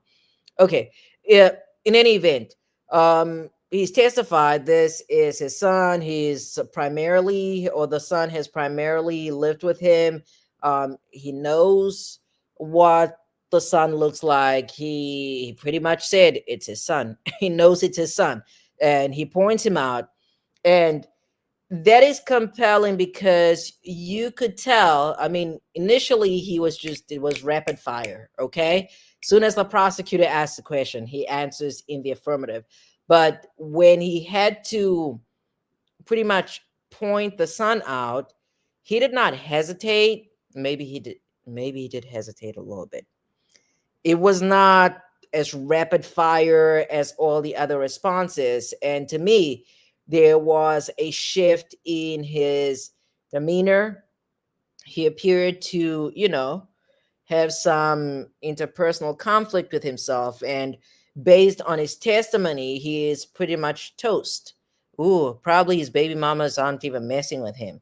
Yeah, he's pretty much toast. He's testified against his sons. And, in the no snitch culture, that's a no-no, because a whole bunch of strangers out here have opinions about, him being a traitor, X, Y, and Z. And that's pretty much it. That, as somebody said, a mother's love is unmatched. I'm not sitting in cuss for nobody. Okay. Benji said, see you on Thursday. Benji got the notification to it, but thought, oh, I see what you're saying. Yeah, I came up here live. I was supposed to be up here at 8, but I had to move it back a little bit because I got a little distracted. Oh, I keep saying Scott. Oh, it's Scotty. I don't know. They have too much going on. Okay, so somebody said him saying that's KSOO shooting in a masked up video after admitting he just wants to save himself, on top of admitting he would still be facing life if he didn't say it was him. Wouldn't convince me if I was a juror. That's what, Jess Noir is saying. I think to me sounds pretty credible. It sounds credible, but it's really Butter that we need to be, Butter's who we need to hear from, because apparently he has turned state witness. Okay. Somebody said he's been a mice the whole time. Another person said, bro, you lived your life. Let your son live. Okay, his reasons for testifying are not justifiable. That's what some other person say. I'm a self-preservationist. To do defense work is, I don't know, there are just certain challenges, and I suppose this is one of them. All right. 3 Bix says, bro got a pattern of being in and out of jail, not being there for all of his kids, and still trying to stay in the mix. You should have been stopped the BS. You old as hell. Sit down. You're not a YN no more. Your kids watch you be the gangster their whole lives, only for you to be the reason for their downfall. The whole thing basically your fault. So why the hell are you telling now? And again, I don't know enough about these people to claim that the father is, you know, the downfall or the reason why the kids are in this predicament right now. I don't know enough about their personal situation. I don't know anything about them, period. Okay. So I'm not going to be quick to claim the father's the reason why these kids are in this position, but I also understand why somebody would think that it's Big Abdul's doing. Okay. Another person said he didn't know it was going to happen. He should not have been charged for helping his son after the fact, not an accessory before the fact. He's charged with being an accessory after the fact. Another person said, nah, he went and burned the clothes after he learned of the murder. That's what's not clear to me, though. I need to know how he learned about the murder and what he knew about the murder. That is not clear. The prosecution has not done a good job putting that, at least as far as this one witness is concerned. All right. The prosecution has not done a good job getting that information before the jury. Somebody said, SMH, this is insane. How can you do this to your children? You introduce them into this lifestyle, never try to alter it or make them better young men. Then get up here and possibly put them away for life. He has been choosing himself over his children. There's nothing like a parent's betrayal. Okay. Hats off to Ace. Who's Ace? KSOO on way home due to those fire lawyers. Okay. All right. Somebody said he's cooked. Right or wrong, I'd protect and do life for my son. Nah. Yeah, somebody said he is a cop. I'm sorry. Nah. Mm-mm. Nope. No. They're calling him a traitor. Apparently, the system is wicked. They played everybody. Okay, so he was the OG of the gang. He raised them boys to do this, to be this way, and now he's telling on them. LOL. People said this is crazy. Now they said plead the fifth. How's he gonna plead the fifth if he entered? He plea bargained. I don't know what kind of bargain he's getting. Damn, people are hurt. People are hurt. Apparently, he's a professional snitch. All right. Okay, so Rodney sums it up. Rodney says basically he's in trouble for other murders, and instead of taking his lick, he decides to snitch on his damn son, SMH. Man, he's no better than his damn son.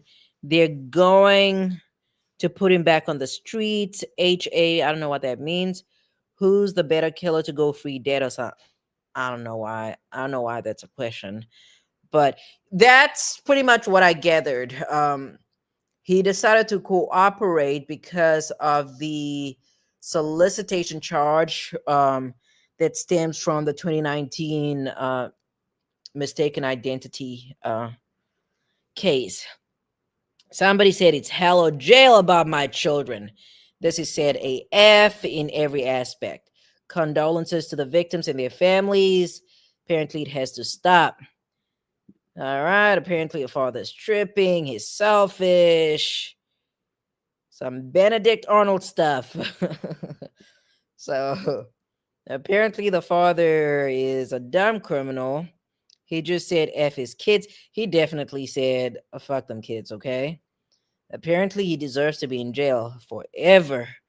Okay? Wonder how many called those two numbers by now. I don't know. Another person said he's doing it out of spite. He don't know if that's his son or not. He agreeing to whatever they need him to get himself out. Buddy look like KSOO. That's definitely his son. I need to see the video now. I don't even know what KSOO looks. I know what his face looks like now, but I don't know what his body. I could not pick him out of a lineup. All right. Let's see. All right. People are not happy. But that's not it's not their decision to make. All right. This is KSOO's father's decision to make. I've always said you get yourself in, you get yourself out. You decide. You decide how you want to end this thing. All right, let's see. What time is it? I've just been doing a whole lot of talking. We have another 15 minutes. Let's go. You love your family, Mr. Robinson. That's what we just heard, right? Yes. I guess you love yourself. Use the mic. Yes or no, sir? Of course. With no hesitation. That's actually a good response. Otherwise, he probably would be lying. I know what she asked him. Something about you love yourself. I'm assuming she said you love yourself more. Self-love first, right? Over your children.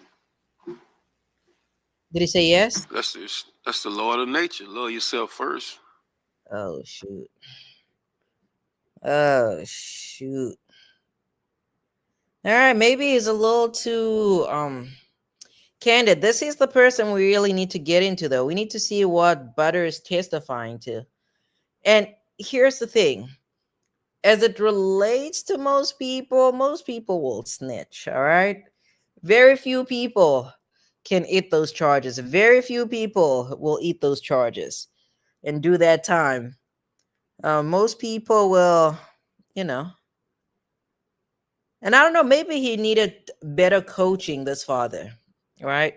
They should have if he is an attorney, his attorney should have cross-examined him a little bit, or maybe the prosecution should have cross-examined him a little bit to see how it does on cross-examination, because in order for his story, I said it before, I was not quite sold as to whether he decided to cooperate in order for him to go home to his 6-year-old and his 8-year-old.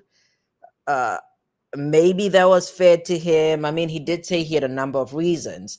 So the other reason may as well be self-preservation. So, but I don't know. I guess that he's gangster. So let's see how he does. Okay. You're cooperating in this case, correct, sir? Correct. This is not your first cooperation, is it? No, You've somewhat made a career out of it, have you not? Yeesh. I wouldn't say career. She's coming in hot. I don't know who this defense attorney. I don't know who the defense attorney is, but she is coming in hot. Well, you first testified against an officer, Officer Eric Sinclair, back in Overruled. 1999, right? What's the officer doing? Did I do what? Testified against Officer Eric Sinclair back. Wait, is this the one? I've been watching some documentaries about corrupt officers in Jacksonville. Let me see if this is one of those officers. What's his name? Eric Sinclair, 1999, Jacksonville. Let's see. See that officer? Let me see images. This might be him. Yep, the pictures are up. Yeah, this is the documentary. They had a documentary about this officer. I don't remember on which news channel, but that's what they've been rolling out series where they've been covering corrupt police officers from that Jacksonville area. Back in 1999. No, I didn't. Came forward with information. Yeah. Oh, so cool. The officer wasn't- evidently didn't take it to trial, correct? Correct. What do you mean? But your cooperation, your testifying to the federal government caused him to enter a plea, right? I would not agree with that. If this officer engaged in criminal conduct, then that's what caused him to enter a guilty plea. Come on now. Come on. All right. I'm not going to agree with that. Okay. Well, what you probably will agree with is that your sentence was dramatically reduced, right? What is his role? Yeah. I mean, isn't it true that before you talked to the federal government, what you were facing? Here's the thing, though. I suppose the kid should have seen this coming. I mean, sure enough. Hold on. I got distracted. I received an email. Listen, if your father has a history, of snitching on people, then you should have been prepared for this. Then you should know that if you're engaged in activity or allegedly engaged in activity with your father, he's probably going to turn against you. Back in And everybody in his family should have seen this coming. 1999, you could have gotten up to life imprisonment, correct? Yes.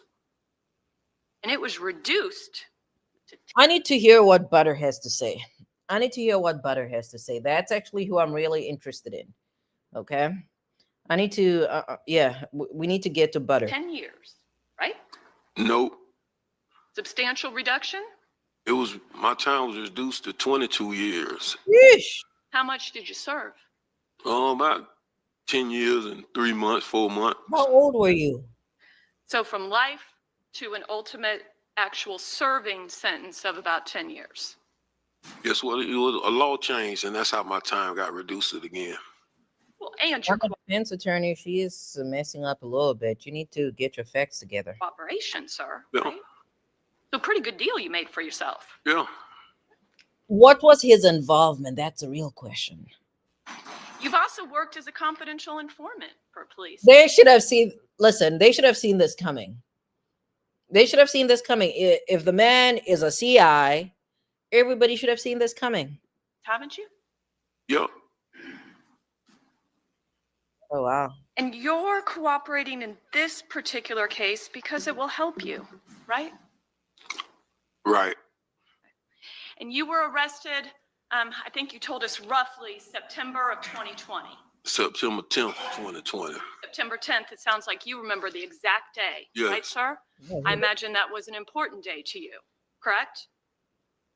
I ain't gonna say important. Well, it did cause you to be incarcerated, sir, right? Right. Where you've remained, correct? Right. And that was for your involvement in the McCormick homicide, right? Yes. That's not a good When did they hit you with the Rothermel homicide? 2021. All right. Okay, So I've had enough experience in criminal courts where I spot on. Because to me, it sounds like that David mistaken identity case is really the catalyst to him. I mean, again, he's an informant. He's a professional confidential informant. Okay, professional confidential informant. He's testified or he's provided information to law enforcement before, and that's just who you are. And I don't fault the man. All right, I don't fault the man, but I was spot on. It sounded like those charges came later on. So in 2020, you're facing an accessory after the fact charge for your involvement in the death of Charles McCormick, right? Right. And when they brought you in, you've agreed to cooperate, right? Right. But that didn't happen until 2022, correct? Right. That would have been after they put the second homicide on him, right? Right. Now, in the Rothermel homicide, you're aware that Dominique Varner originally was going to testify against you, right? Right. Go back. The second homicide on him, right? Right. Now, in the Rothermill homicide, you're aware that Dominique Varner originally was going to Right. And that's also what I questioned before. Okay. You guys know I do listen. Criminal law once upon a time was my bread and butter. I questioned Alexa, stop. I did question whether his co-defendants turned against him because that could potentially create a domino effect. If folks are just testifying against each other left, right, and center, why should I be the last one? Why should I be the individual that keeps my mouth shut? If everybody's getting if other people are getting a deal, I'm getting a deal too, and everybody's geting a deal. All right. testify against you, right? Right. And That's how it works. your involvement people. in what you pled guilty to as accessory after the fact in the Rothermill killing was that you admit you gave money to Dominique Varner after knowing he had just been involved in the shooting and needed to get out of town. Yes. And you're willing to admit that, correct? Yes. You do not admit, you do not agree with Mr. Varner's claim that you provided a gun and a car to accomplish that drive-by shooting. Right. Okay? You don't agree with that, No. right? Wait, what? To a claim that you Sorry, I do got not distracted. agree with Mr. Varner's claim that you provided a gun and a car to accomplish that drive-by shooting. Right. Okay? You don't agree with that, No. right? No. Because based on your knowledge, sir, you understand that if you and I plan to do a crime together, whatever crime, we're both considered principals, right? Yes. And so you can stay at home. But if you and I agree to do a crime and I do everything, but you help me, you support me, you do something, say some word that actually inspires me, that encourages me to commit the crime, you can be punished as if you did everything I did, right? Right. But you weren't charged as a principal in the Rothermill killing, were you? No. And so you were left with solicitation for murder. I guess you were originally arrested for that charge, right? Yes. And essentially, you understood that that charge, they were accusing you of trying to entice the murder to happen, right? Right. But they dropped that charge pursuant to your plea agreement, right? Well, I think it's going to be dropped. I'm sorry? I think it's going to be dropped. Oh, so You just know you haven't entered a plea to it, sir, right? Right. That was not part of your plea agreement for you to enter a plea of guilty to solicitation for murder, correct? Right. Only accessory, right? Yes. And accessory after the fact, you understand, and you understood before you entered your plea agreement that that's punishable by up to 30 years. Yes. Crazy. Yes. So when you have two of them, that means that you could be sentenced up to 60 years, correct? Correct. But in 2022, when you agreed to come forward and cooperate, they cut your exposure by 2/3, right? Yes. I mean, I'm never been super great at math. just but ask the question. 30 plus 30 is 60, right? Right. In your plea agreement for the death of two human beings calls for a maximum of 20 years, right?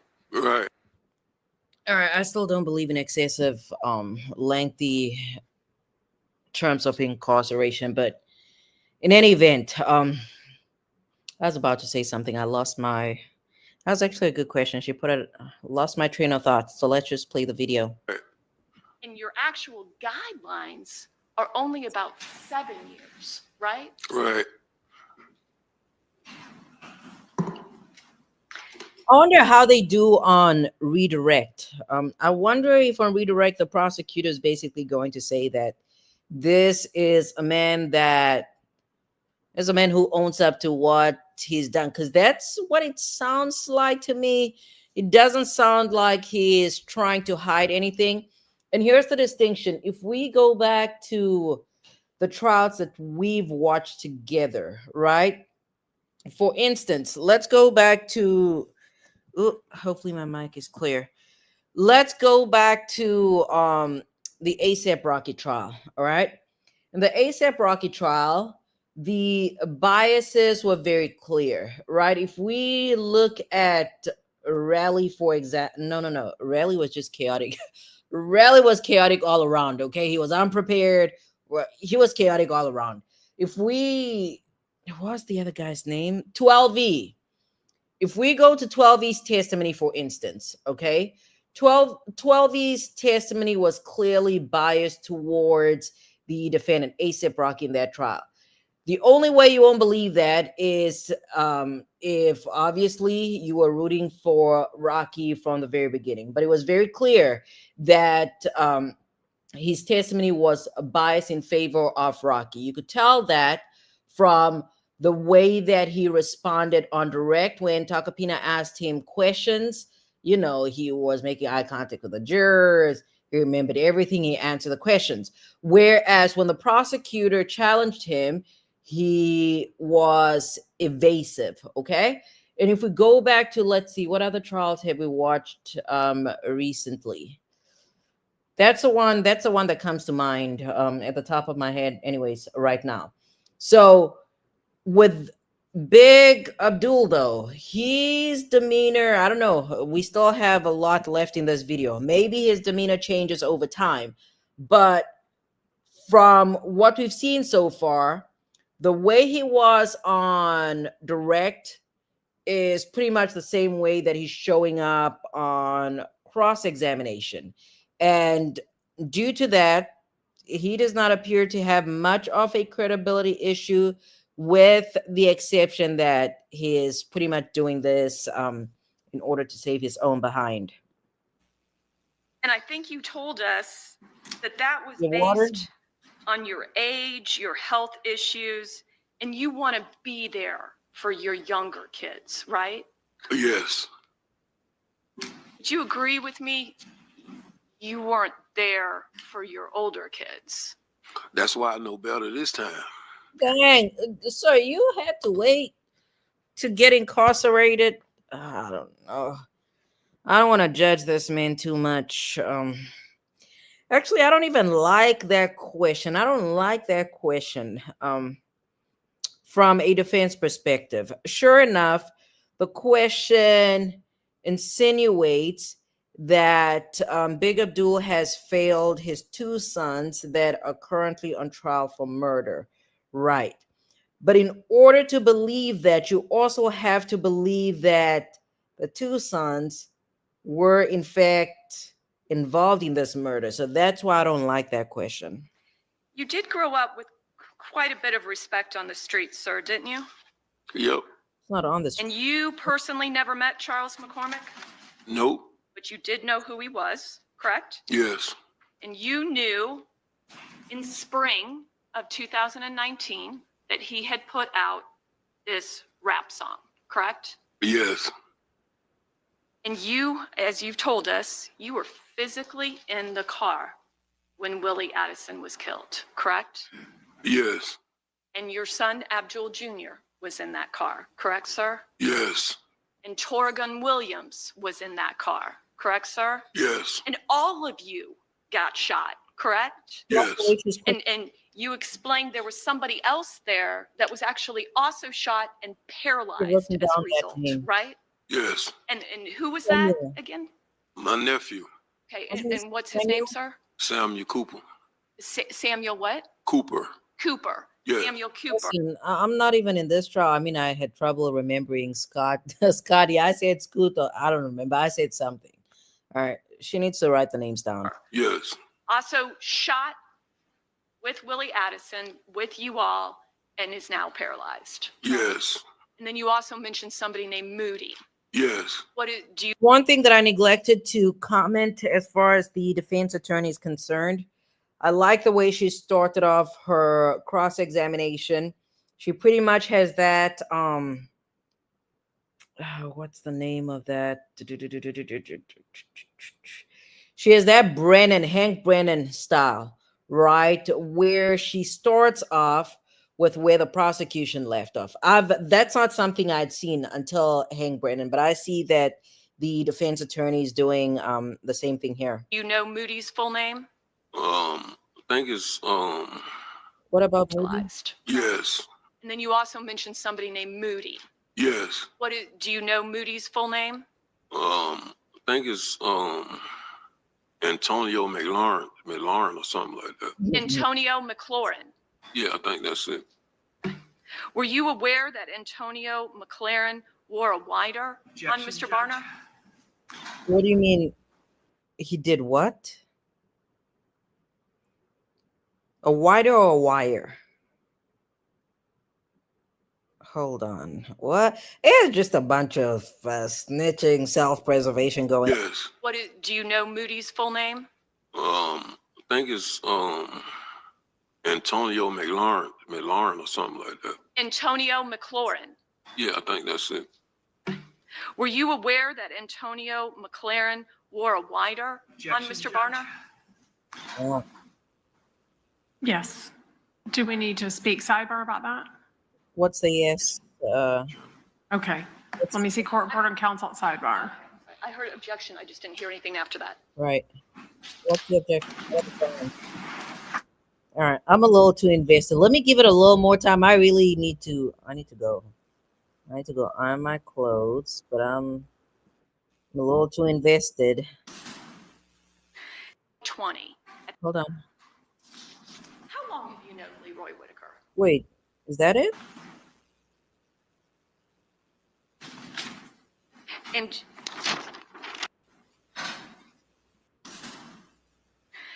you were not P Money, Yeah. another person that I missed out on a lot.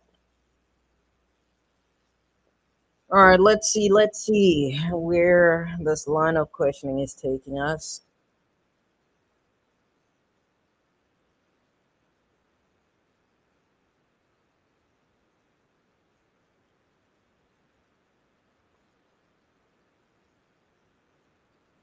Come on.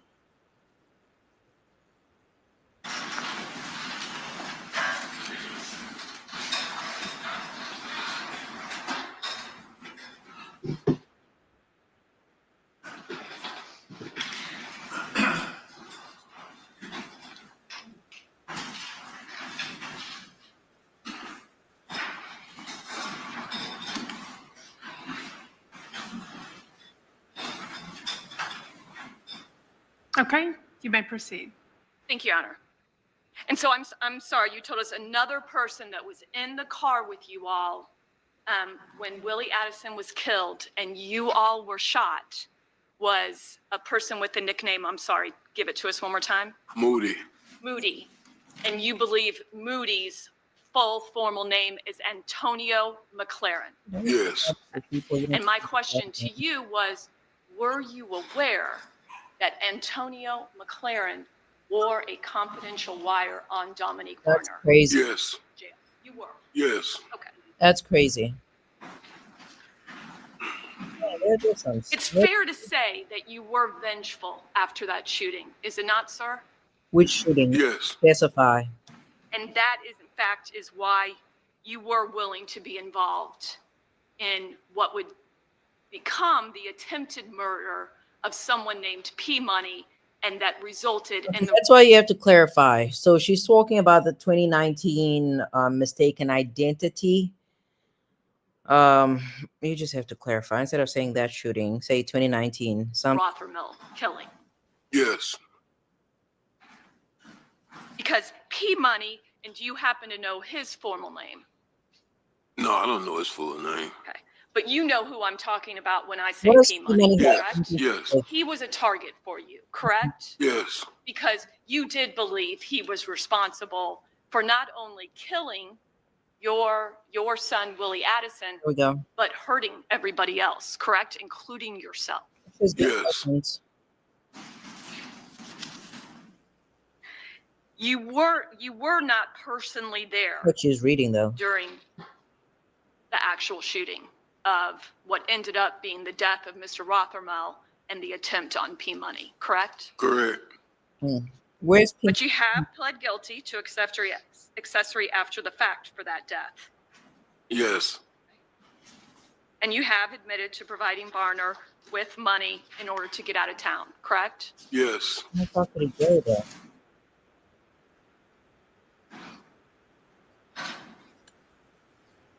Now, we've heard you kind of explain that on January 15th, you end up driving your Dodge Challenger, correct? Yes. Over to the Townsend Road area. Yes.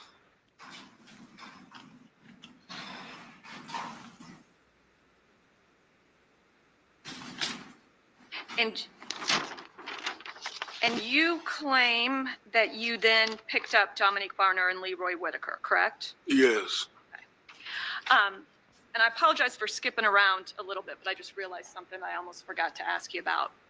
How long have you known Leroy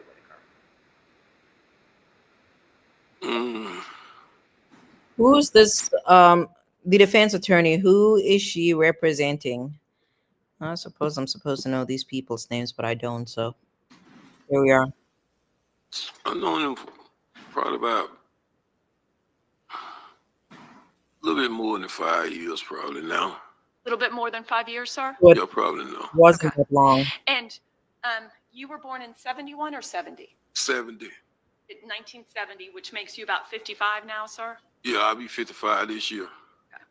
Now, back in 2020, I think you've already told us your son, Abdul Jr., was 25?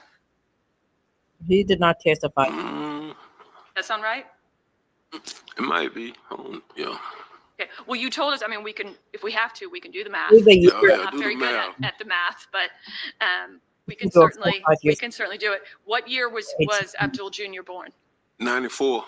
There we go.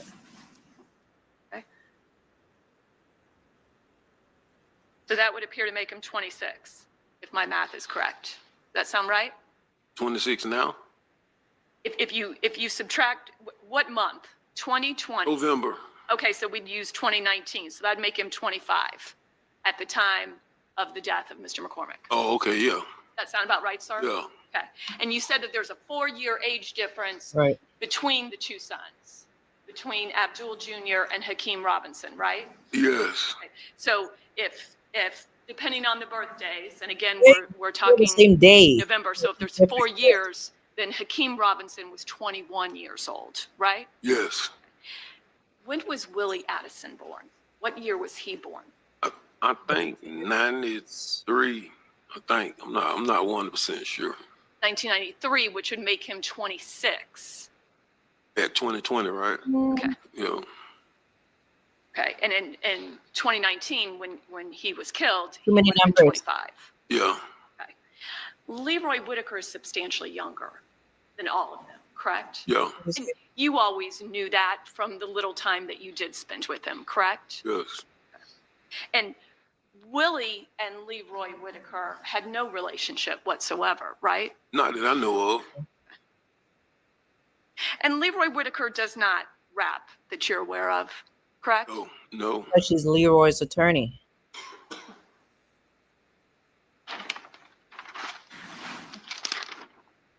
Get into some real questions now. And with all of your testimony, though, you have not heard Leroy Whitaker specifically ever make any kind of statement that he wanted Charles McCormick dead, correct? Correct. Yeah, that's. I've said this before. I probably said it 4 or 5 times now. Okay, that's what's missing for me.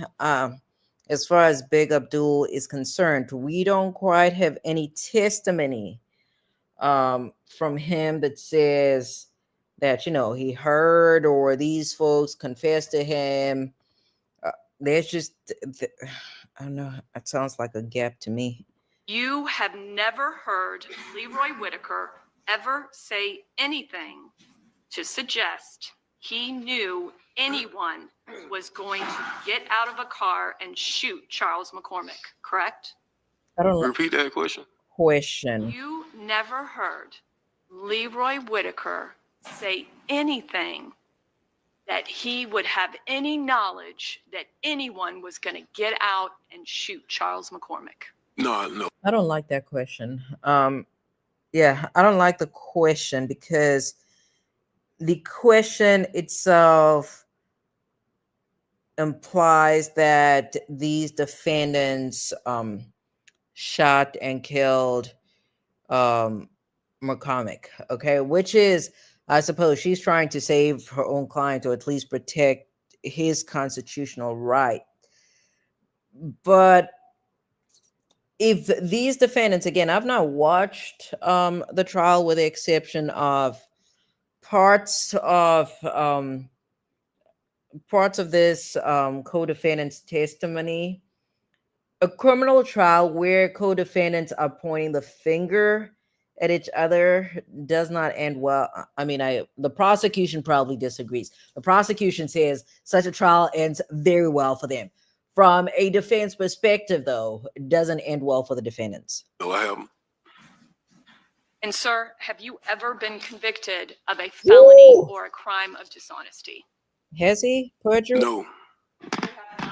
You said a crime of dishonesty? Perjury, theft? I'm sorry. Let me make it easier. Yeah. Have you ever been convicted of a felony, sir? Yes. How many times? 2. Okay, so that's different. I was getting worried a little bit when she said dishonesty, because if he has a neck for lying, then he's problematic.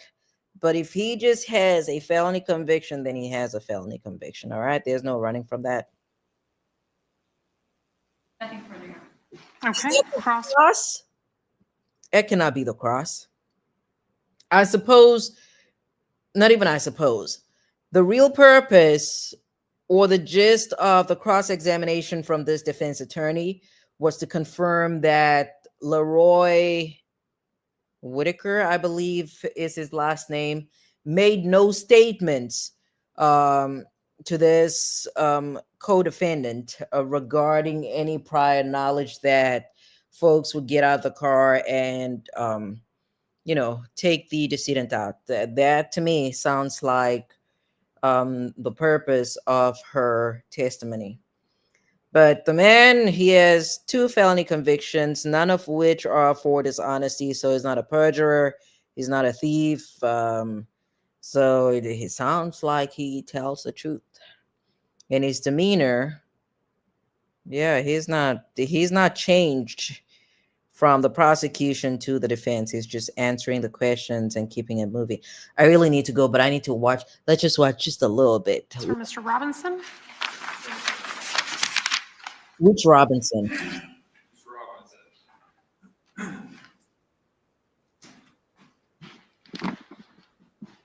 Your community up until this point, seated right there, right? Say it again? Your community, your family, those people that know you best in this world are in this courtroom right now, right? I don't think so. Yeah, the problem with that question is the people that know him best. So, according to him, either they don't know him at all or other people know him better. You don't see family sitting there? Nope. You don't see Hakeem? Ooh, so he said those people are not related to me. He said they are no kin of mine, does not see them, does not recognize them. Is mother sitting there? Oh, yeah, I see her. Now, of course, she knows you, right? Yeah, she know me. A moment ago, you said that you are a 2-time convicted felon. And let's jump into the first time. In the year 2000, you were sentenced to 262 months in federal court, correct? Yes. He was dealing with big Hakeem was an government. infant at that time, right? Yes. You go away for roughly 10 years. Right. Now, you said a moment ago that you disagreed about cooperation. You got what's called, the government filed a 5K, right? Yes. He was dealing with big government. And a 5K specifically is when somebody has provided substantial assistance in the investigation or prosecution of others. You agree with that? Yes. But you disagree that you got a reduction because of cooperation? No, I don't think I disagree with that. She said testifying. All right. You snitched on other people, you got a reduction. Woo! That man said snitch. Is he gonna say yes or no? Right? Yeah. Oh, dang. Listen, this man might be a little too honest for me. He might be a little, I don't know. It's just I do like self-preservationists, but he's straightforward. He's not playing around. And I suppose for the prosecution, he makes a good witness because so far the defense has not been able to shake him. All right, he stands by his conviction. He said he snitched, so I suppose he identifies as a snitch to some extent, and he's not shy about that. So years later, this case comes along. Which You case? get charged in the McCormick case, you get charged in the Rothermill case, and you initially plead not guilty, correct? Everybody Right. does. You fight the McCormick case for a period of time, right? Right. You have your attorney involved in depositions knowing the facts of the case, correct? Yes. Problem. And then your attorney comes to you and says, they're threatening to charge you as a principal. Objection, Judge. And the grounds? Privileged communications. Okay. For him to waive, Your Honor, not the government to say. Okay. Well, then I'll leave it to Mr. Abdul Robinson Sr. Oh, so apparently he's waived. Oh my goodness. This case is so Benji said this is good. This case is really good. I hate that I only came upon it so late. It's up there. I'm trying to rank. I suppose I really cannot rank this case because we've not followed it from the very beginning. And anything else, which we speculate half the time anyways. But this is a good case. There was a point in time when these two murder cases are pending that you learn that the government is now trying to leverage you, threatening you with charging you as a principal in the Rothermill case, right? Yes. And that would have meant a life minimum mandatory for you, right?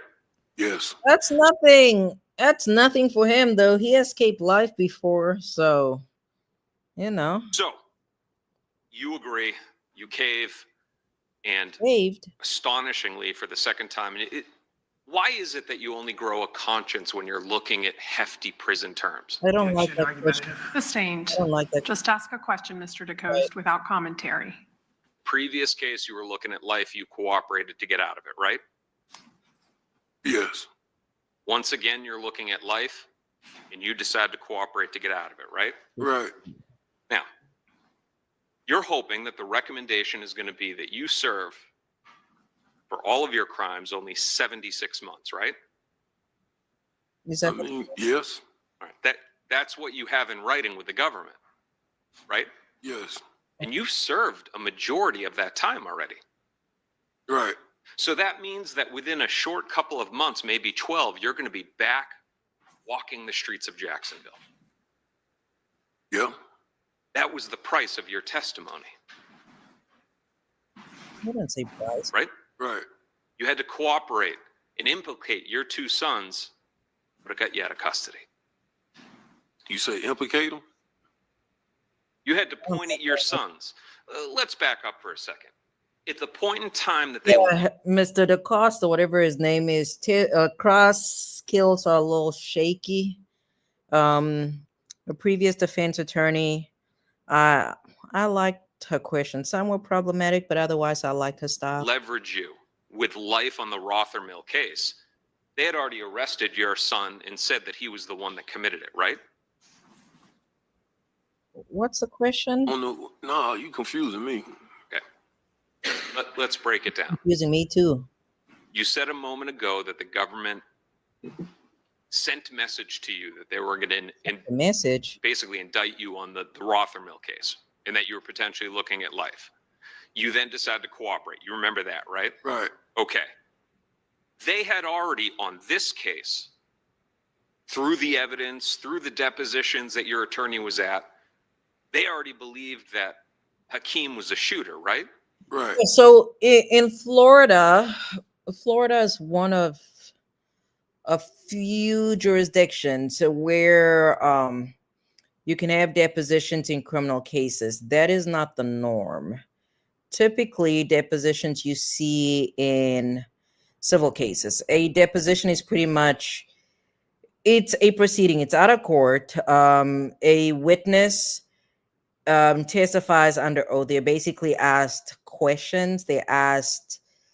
Um, they asked questions to which they have to answer candidly. Okay, they can plead the fifth, amongst others, but for the most part, they have to answer questions without objection. Okay, so again, when we first started this live stream, I had to read a little bit about the history of this case, and it turns out that, you know, earlier on 2021 or something along those lines, he was deposed. He, being Big Abdul, was deposed, and at that deposition he pretty much sang like a canary, and he's singing again.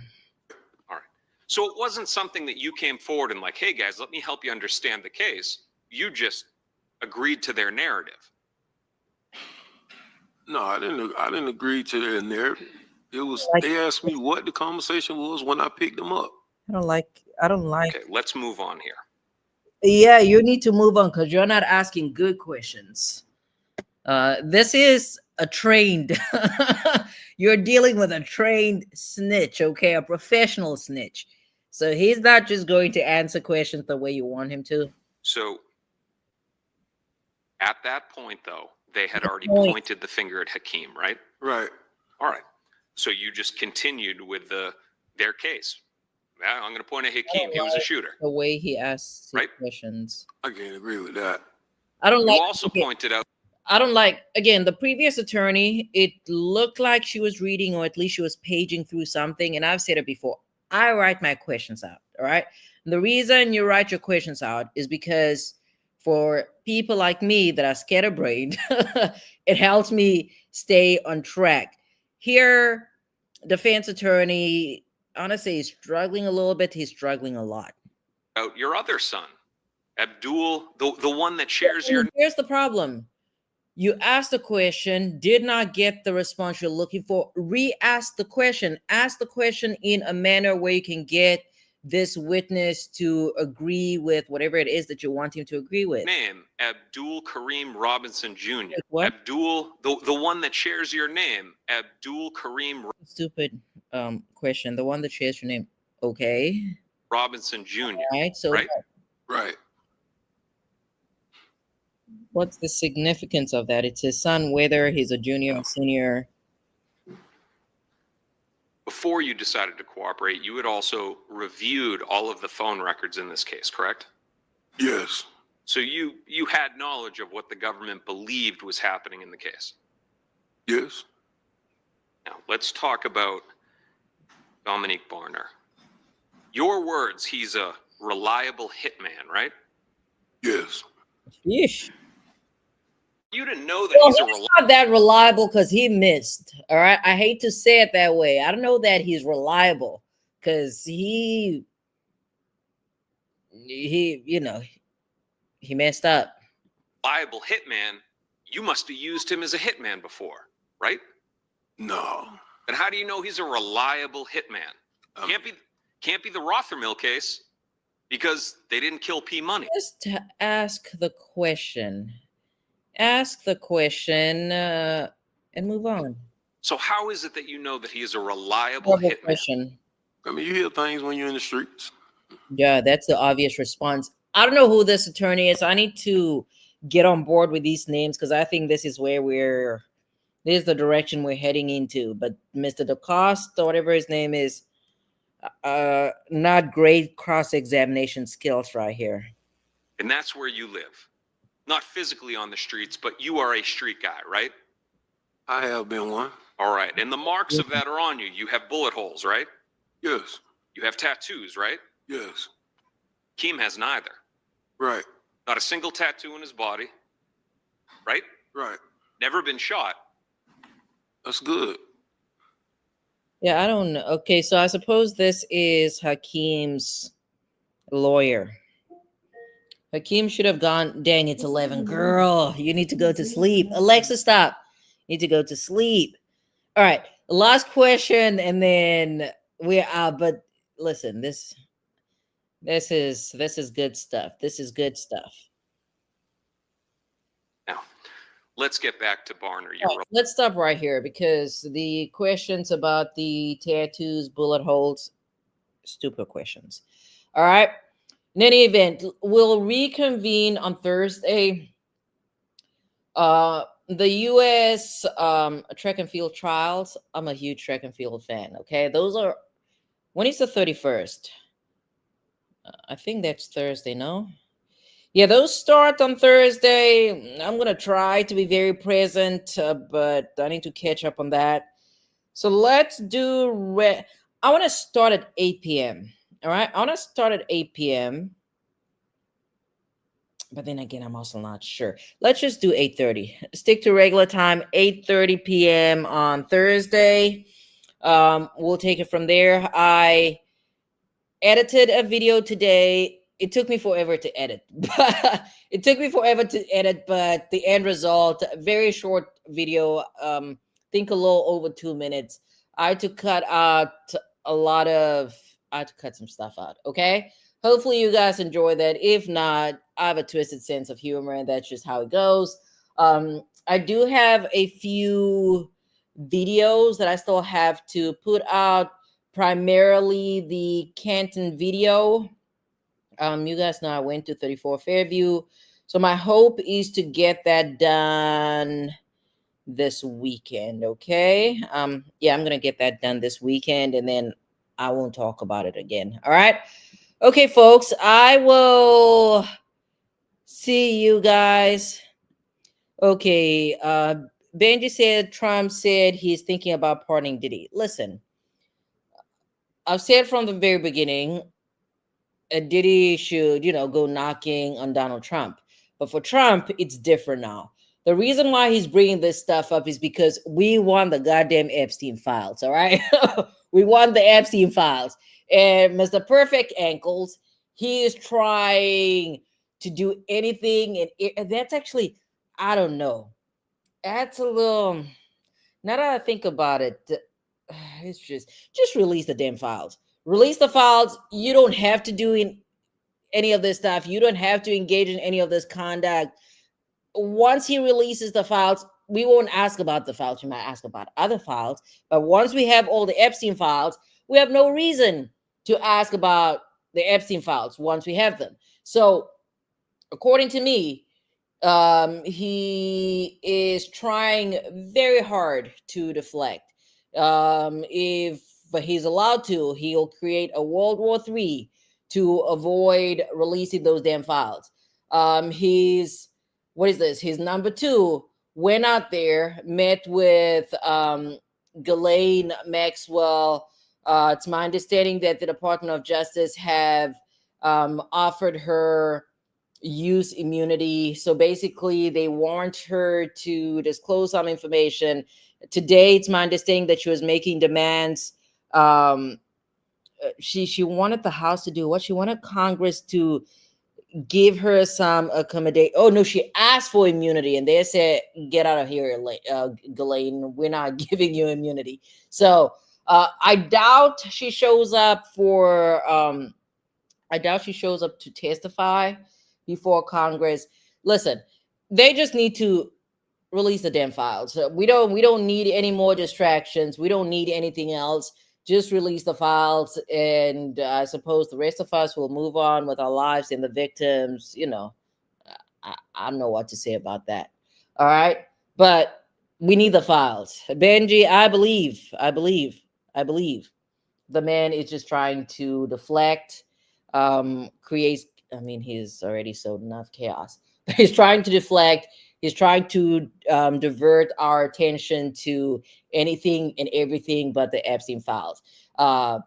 This man went from being the healthiest individual to ever step on earth, the healthiest individual in America, the man with the perfect hair, the perfect this, the perfect that, to him now having busted ankles. All right. So no more distractions.